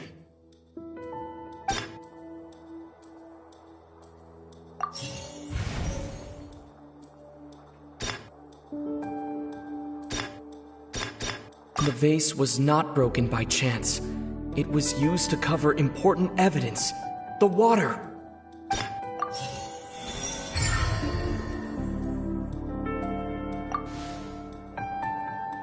Oh, Paimon gets it! It all comes together if Halsey disappeared instead of being kidnapped. Lynette escaped from the water tank, vanishing gradually and leaving only clothes behind. There's a similar method where a person could be transformed into water. Oh, just a moment, please. I do hope you know how preposterous you sound at the moment. How could a person ever be transformed into water? This is reality we're talking about here, not some magic trick. Must we really? I should think that of anyone. Your friend Linny already knows this truth very well. Magic tricks are ultimately just illusions and misdirection. But Halsey's disappearance is very real. We're talking about 2 completely different things. Even so, I trust the Traveler's judgment. The truth must be out there somewhere. Perhaps some new line of reasoning may open if we try to gather all the focal points that don't make sense. Since Cal was the deceased, we haven't placed much attention on him. But given that we aren't making much progress with the case, it wouldn't hurt to have a look at his belongings, would it?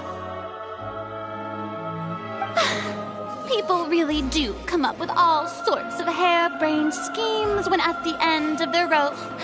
The way I see it, your suggestion that we broaden the scope of our investigation is nothing but a tactic for stalling the trial. Nevertheless, I believe that this is a reasonable request on the part of an attorney. Since the trial does indeed appear to be at an impasse, I believe that additional evidence may help us make more progress. Guards, please step into the lounge and examine the personal effects of the deceased, Cowell.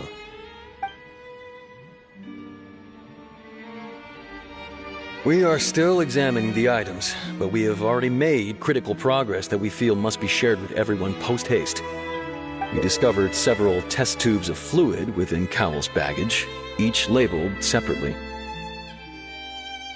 The notebook in his backpack claims that these fluids are water from the primordial sea. The primordial sea? The note's contents also indicate that Cowell belonged to an organization that sells illegal drugs and that he had an accomplice. The notebook has many entries concerning safe usage of these fluids, in which the keyword dissolve appears many times. One of these tubes was labeled Opera Epiclese, along with yesterday's date. It is empty. The notes also state that these dissolution properties work exclusively on people from Fontaine. It's likely that Halsey was chosen as some sort of test subject. As such, we believe that the defense's hypothesis is, in fact, supported by sufficient evidence. You've got to be kidding! People dissolving into water? Could something so ridiculous actually be true? Wait a moment. This reminds me of a certain prophecy, but it's just a coincidence, isn't it? Huh. If people can become water, does that mean that the water tank's real use was as a means to hide water stains? And if Cowell was targeting that girl... Wait just a minute. Could that mean... You two, with me, quick! Demoiselle, wait! What about your partners? Let's go. Just trust me. Order! Order! It is undeniable that further examination of the deceased's personal effects has yielded some surprising results, but we cannot yet verify the veracity of these clues. Still, let us assume that these clues are indeed authentic, albeit with the understanding that Ms. Halsey has yet to be found. Guards, please continue examining the items along these lines. Mr. Linney, it appears your hypothesis is supported by the evidence, so please continue speaking. Of course. Thank you, Your Honor. If we uphold this hypothesis, I believe that many of this case's seemingly unrelated clues can be connected together. Right! Like the metal hook! That one didn't make sense at all. Let's think about this. Cowell's methods must have something to do with that water from the primordial sea.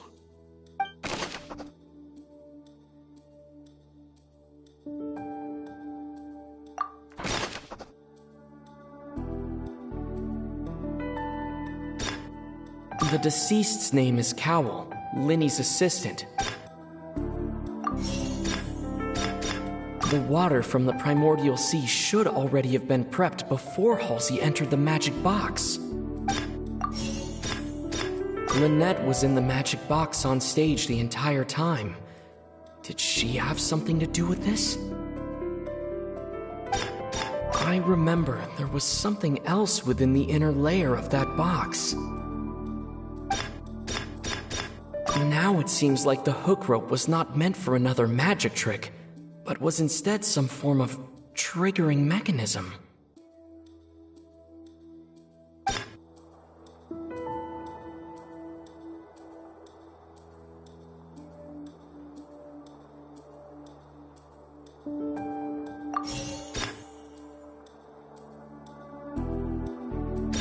The rope that held the water tank up was lit by the fireworks and snapped.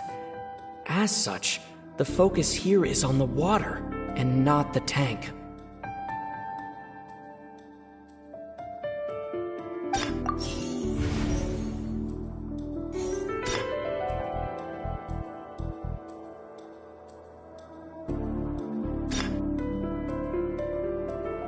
Now it seems like the hook rope was not meant for another...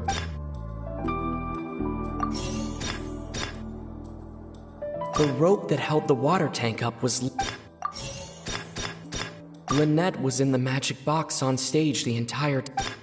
I remember there was something else.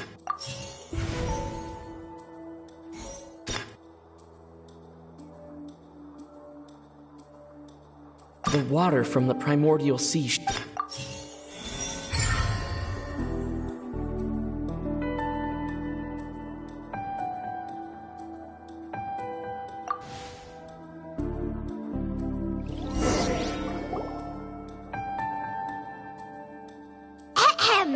It's Ace Detective Paimon's time to shine again!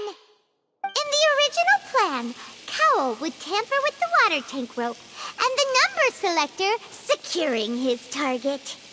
When the magic box containing Halsey was lowered, the metal hook would retract gradually and pierce the balloon at the top of the box. When the balloon attached to the box popped, the water from the primordial seed inside it would pour down and dissolve Halsey. Afterward, Cowl would enter the tunnel and break the flower vase to conceal the water inside the tunnel, with the remaining evidence being covered up by the water tank on stage. But he encountered something unexpected in the tunnel and wound up being fatally hit by the same water tank he meant to use to cover his tracks. Huh. That does make sense. That actually links together a lot of the more confusing pieces of evidence.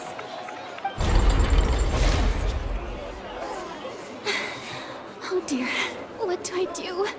Even I think they sound convincing now. Have I falsely accused an innocent person? What a humiliation. Now, it seems like the only point of contention remaining is the exact circumstances that led to Cowl's death. His notes mentioned he had an accomplice who could be related to the situation. On that note, the guards have just contacted me indicating that they uncovered new evidence. I shall now invite him on stage to share it with us. Thank you, Your Honor.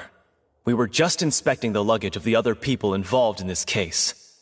And we found an identical sample of the water from the primordial sea among Linny's personal effects. What? That can't be. Oh, I see. Well, how wonderfully comedic to have your own counterattack only to come back and wound you. Does this not clear all doubt? My dear citizens, my loyal audience, allow me to present my reasoning and bring this performance to a swift close.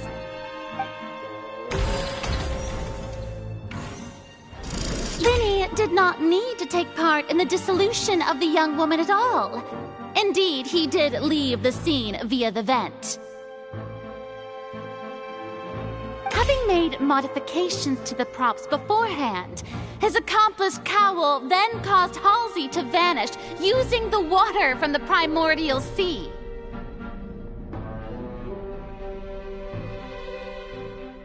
But upon his return, in cruel avarice, Linny desired sole credit and prepared to do away with his partner in crime. Ultimately, he knocked Cowl out, and the tool meant to cover the crime up also became a murder weapon. Now, as much as I regret having come to such a viciously straightforward conclusion, it does seem that the famed Fatui is quite the cold-blooded and ruthless organization. Am I right, Mr. Linny? We've used up all the evidence we collected. There's no way for us to make a rebuttal here. Is this the end of the road?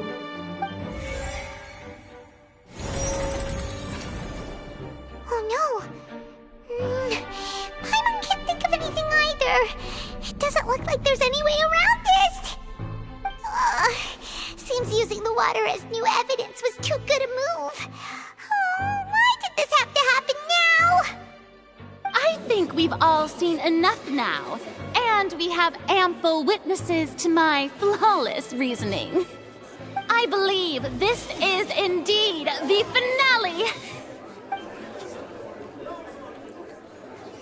Now then, my good, noble Chief Justice, should we not, in your view, excuse me, everyone, but I must interject. Miss, I must ask you not to shout, and to respect the ongoing legal proceedings. Oh, come on. Don't be hasty. I have a good reason for interrupting, you know. Now, would anyone here like to take a little break from all this debate and see a little magic? I'll show you an amazing trick.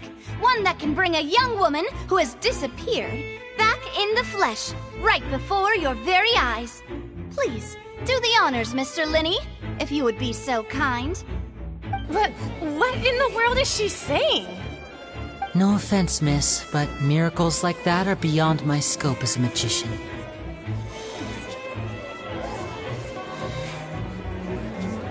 Come on now, don't be silly. Magic is all about misdirection, isn't it? It often conceals the truth while presenting a fascinating illusion.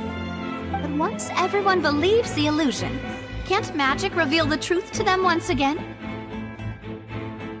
And wouldn't such a trick be the most marvelous finale to today's performance? Come on, Lenny and Lynette, give it another go. Don't worry, Spina di Rasula has made the necessary arrangements on your behalf. But, as the magic makers and stars of the show, I think I should leave the final performance to you. I understand.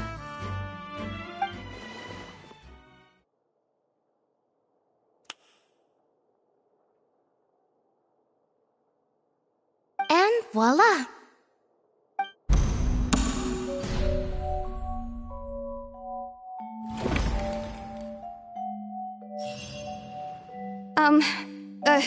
Sorry for the interruption. Wait, isn't that Halsey? So the whole thing about people dissolving wasn't true after all? To be clear, I'm only here because this person told me that if I testified, the merit of doing so would lessen my sentence. I was hiding outside this room listening to the proceedings because I was afraid that I would be the one put on trial. I was just feeling happy that no one had noticed me, and then before I knew it, she caught me. That'll teach you to underestimate us three. Where should I begin? I'm sorry. I'm the one who killed Cowell. I admit it. What? Why? Firstly, my name isn't Halsey. It's Lillian, and I'm originally from Mondstadt. I heard that Linny's show was gonna be a real thriller, but I missed the chance to buy a ticket, so I stole one. That's how I make a living. I steal stuff here and there. And I'd never been caught before. But I was noticed at the harbor a few days ago, and I barely got away. Linny was the one who caught me in the act. Hey, no wonder you look familiar. So you were the thief! Liddy even mentioned that you were pretty skilled. Well, and I thought that would have been the end of it, but then the number selector chose me. He even mentioned the Fortress of Meripede. That's a prison, isn't it? So you can imagine how shocked I was. I thought he was on to me for sure. So I played along with the show while looking for an opening to flee, but then I got water poured on me for no reason, and then someone jumped into the tunnel to nab me. I wasn't going to take that lying down, so I knocked him out and stuffed him into the box. There was nowhere to run from there, though, so I had to change my clothes and hide in a box containing performance costumes.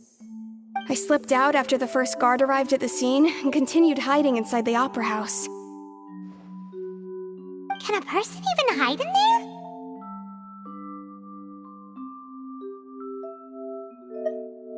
But I swear I didn't know that the water tank would fall down. Really, I swear it. Had I known that, I wouldn't have put him in the magic box. I may be a thief, but I'm no killer. Well, that makes everything pretty clear now, doesn't it?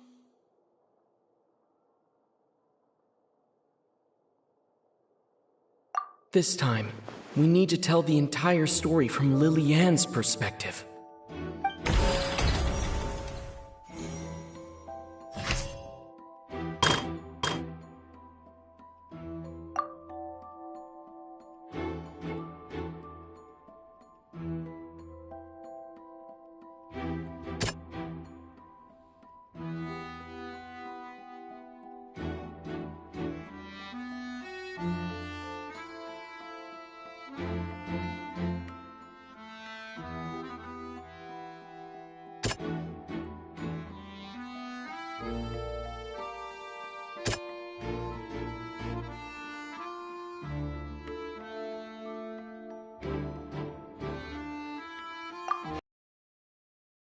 won't produce a particularly effective rebuttal.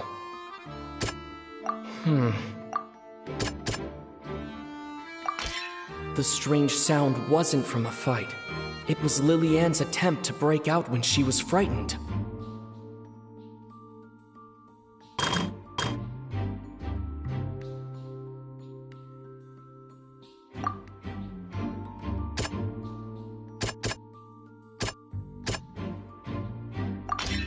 The flower vase was not broken to cover anything up, but it was smashed during the struggle between Lilianne and Cowell.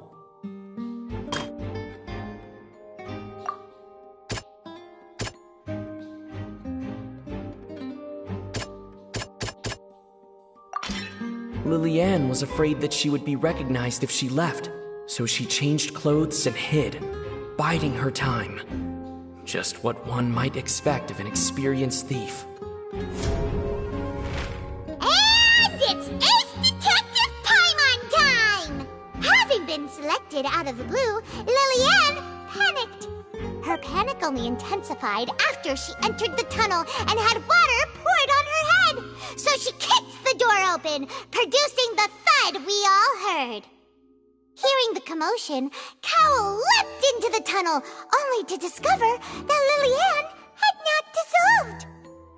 He did not know that Lilianne was not from Fontaine, but was a thief who made her way in by stealing a ticket. Mistakenly believing that the water from the primordial sea needed time to take effect, he tried to force Lilianne back into the box.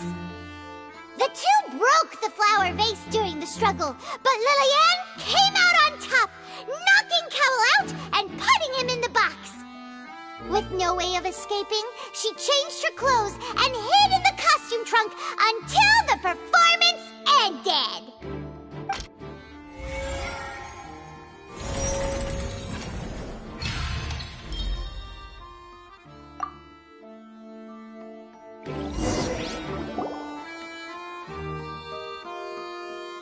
She knew that she would have to go through guard inspection if she tried to leave afterward. So, she has been trapped in the Opera House these last 2 days. She had already become desperately hungry by the time we were chatting over macarons. So, she swiped 2 of them right under our noses. Talk about a sneaky thief. At this point, all the events that happened in the tunnel have now come to light. Ah, so that's the whole story. Bravo! Bravo! Now then, Lady Farina, do you wish to speak against the defense's statements? Please answer the question, Lady Farina. Also, if I may add, the trial has not yet ended. As such, I request that the prosecution not leave the room before the proceedings have concluded. What, are you reading my mind now? No, I have no further arguments. I admit defeat. But really, could you at least have left me with some dignity? Wow, look at that! She's like a deflated balloon now. If there are no objections, then as the Chief Justice of Fontaine, I shall once again repeat the full sequence of events. The actual perpetrator of the serial disappearances, Cowell, selected his next victim from the audience reservation list. With some modifications to the selector, he could ensure that the pre-selected young woman would be chosen. To cover up any evidence while committing the deed, Cowell thought of allowing the water tank to fall, which would conceal the water left behind after the young woman was dissolved. He also tampered with the rope suspending the water tank, using the fireworks at the end of the performance to cause the tank to drop and hide the watermarks. He poured the water from the primordial sea into a balloon during the preparation of the magic box and stuck it to the box's lid. Finally, he passed the prepared hook on a rope through the gap in the magic box's door when bringing the young woman to said box. When the magic trick officially began, the box containing the woman was lowered into the tunnel, tightening the hook rope and bursting the balloon containing the water. If all had gone to plan, the young woman would be dissolved at this time. However, Liliane was not from Fontaine, and thus fled the box with a loud noise. Realizing that there was trouble, Cowell entered the tunnel and met Liliane. Thinking that the waters had not yet taken effect, he decided to proceed.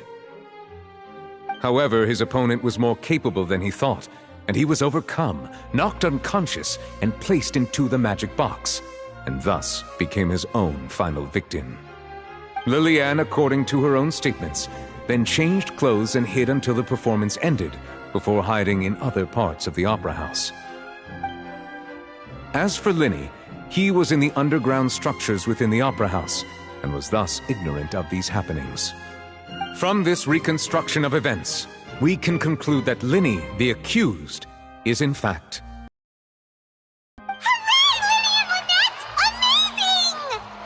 While there is much in Linny and Liliane's conduct that should still be investigated separately, this case, at least, can be handed over to the Oratrice to make the final decision.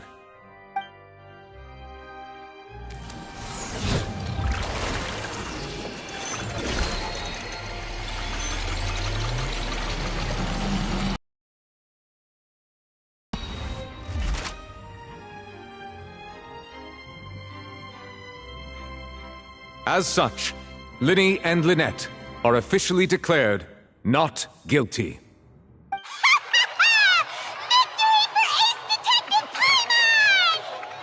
Great work, partners. Thank you all. Thank you so much. Next, I think we deserve an explanation, Guard Vaughn.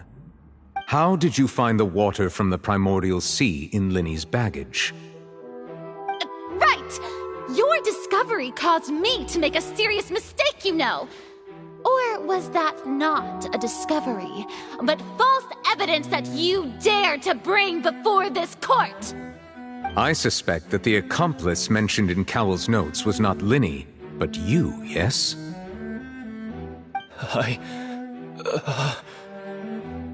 I'm sure you know what you must do to lessen your sentence. Speak quickly! Unless you want to earn yourself a one-way ticket to Coupon Town. I was just following orders. We were supposed to place blame for the serial disappearances onto Linny, and thus cause suspicion to fall on the Fatui. The higher-ups said this was the best opportunity to do so. And now that your plan has fallen through, and the secrets of the water have been revealed, you have become a liability to said higher-ups, yes? Therefore, you would be wise to tell everything you know, and seek the protection of the guards. Yes, I'll tell you everything I know. Our boss discovered that the water can cause people to dissolve. It can also be made into a potion, which when extremely diluted, can cause people to experience unforgettable exhilaration. We've been in this business for a while now, and have made decent mora off it. The disappearances were also the boss's idea. I mean, this is the boss we're talking about.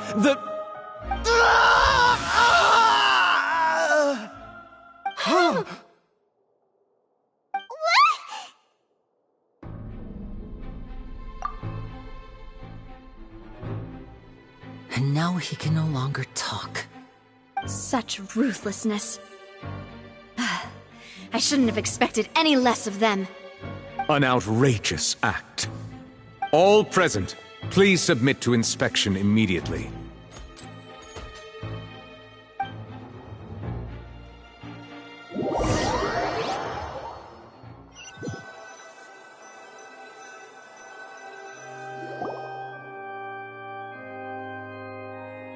So, we're just going back now?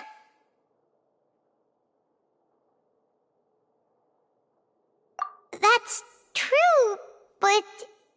Traveler, Paimon! Please wait. Linny... I know you may not want to speak to me right now. Maybe you don't even want to look at me. But still, let me thank you again for defending me to the end, even after you learned that I'm a member of the Fatui.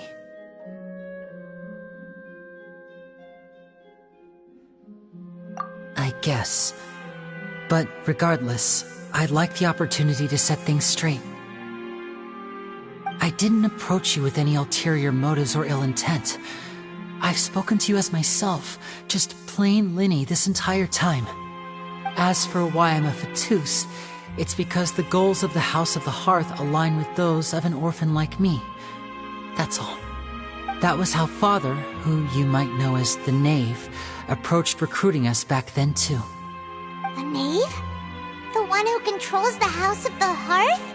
She's your father? That's right. And since we're here, I was wondering, would you mind hearing a story? It's about my past. Back when our parents first died, Lynette and I were left wandering the streets. To survive, I took to surreptitiously observing an older street performer who did magic.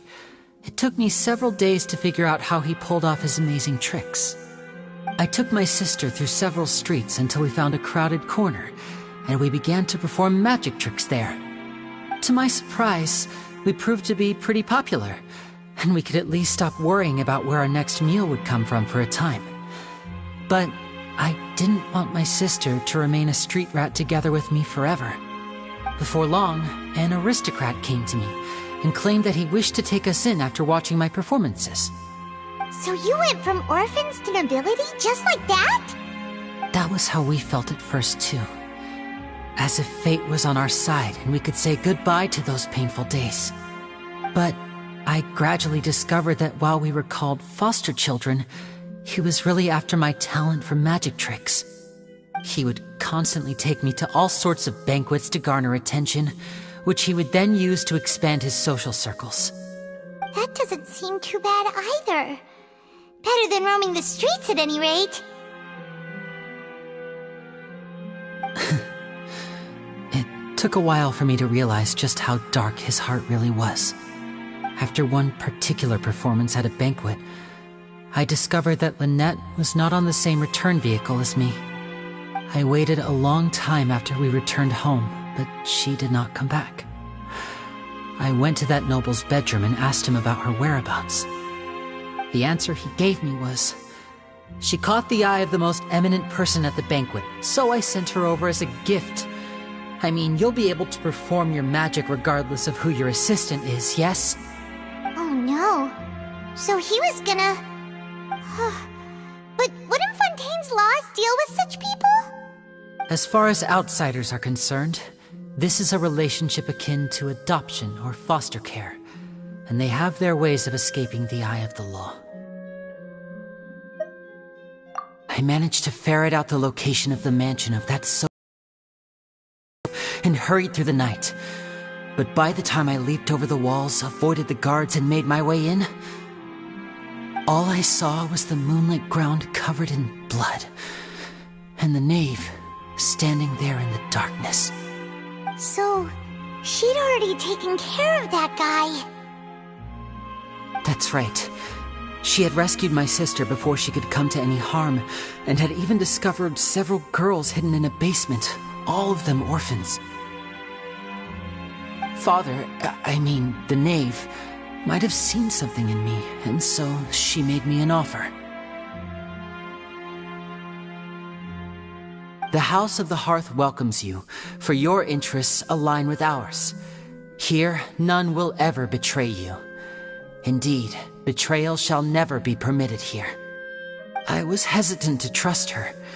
I mean, I had just been betrayed by nobles. But she was also quick to destroy the noble who had taken us in at first, giving us back our freedom. Oh, so that's how the two of you joined the House of the Hearth.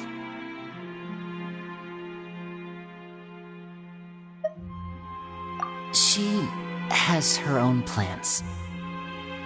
She has gained permission from the Tsaritsa to first use the Gnosis' power when she obtains it. She plans to use it to find a way to break the prophecy and save Fontaine. So, she believes in that prophecy too? That's right. The whole House of the Hearth is currently working to combat that crisis. Today's case has also proven that people from Fontaine can indeed dissolve into some sort of water, thus further supporting the prophecy. All of us house members here, Lady Arlecchino herself included, are from Fontaine. We won't give up on defending our homeland. To us orphans, the only connection we have left to this world, apart from our family, is our homeland. So, from small deeds like distributing magic pockets to huge schemes like stealing a Gnosis, everything is aimed at dealing with that prophecy. It's all right. I understand. The only thing I can do is relate all this to you. I just hope you can understand that even as a member of the House, I have never stopped making my own decisions, and that I believe what I'm doing is right. If you should need anything at all in the future, feel free to find me. I will do my best to help you, as plain Linny.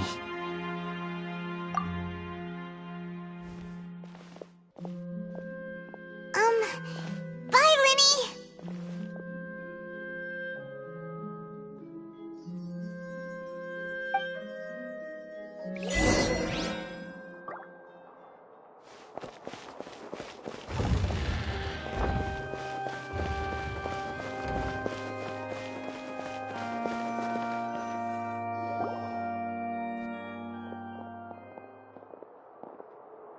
Hey there!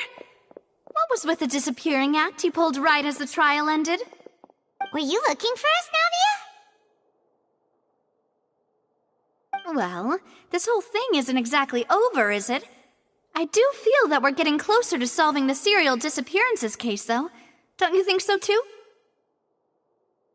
Huh? What's wrong, my dear partner?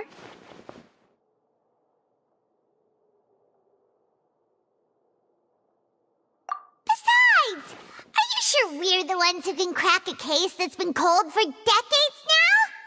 And given that there's new evidence from the trial, there should be a trail of breadcrumbs for the Hydro Archon's people to follow now, right? Huh. I see. Well, I won't lie. I'm a little shocked to hear that from you. But I suppose you are just travelers who have only arrived in Fontaine after all. Sorry. I might have been too presumptuous. Don't say that, Navia. Ah, and we were having so much fun investigating with you, too. It was like having new waters flowing into a stagnant mire, causing new hope to spring forth, and the reflection in the murk to become clearer. Well, sorry about that.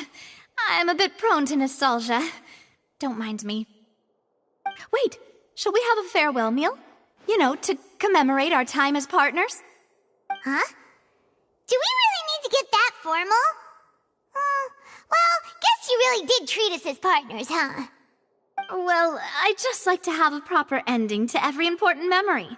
That way there are no regrets later. Anyway, it would just be a meal, so it shouldn't take up too much of your time. You don't have to twist Paimon's arm. If Boss Navia's treating, count Paimon in! Oh, wonderful. In that case, why don't we return to the court of Fontaine and head to the Hotel de Boer? I believe we'll make it just in time for dinner. All right, then. Let's have our farewell meal.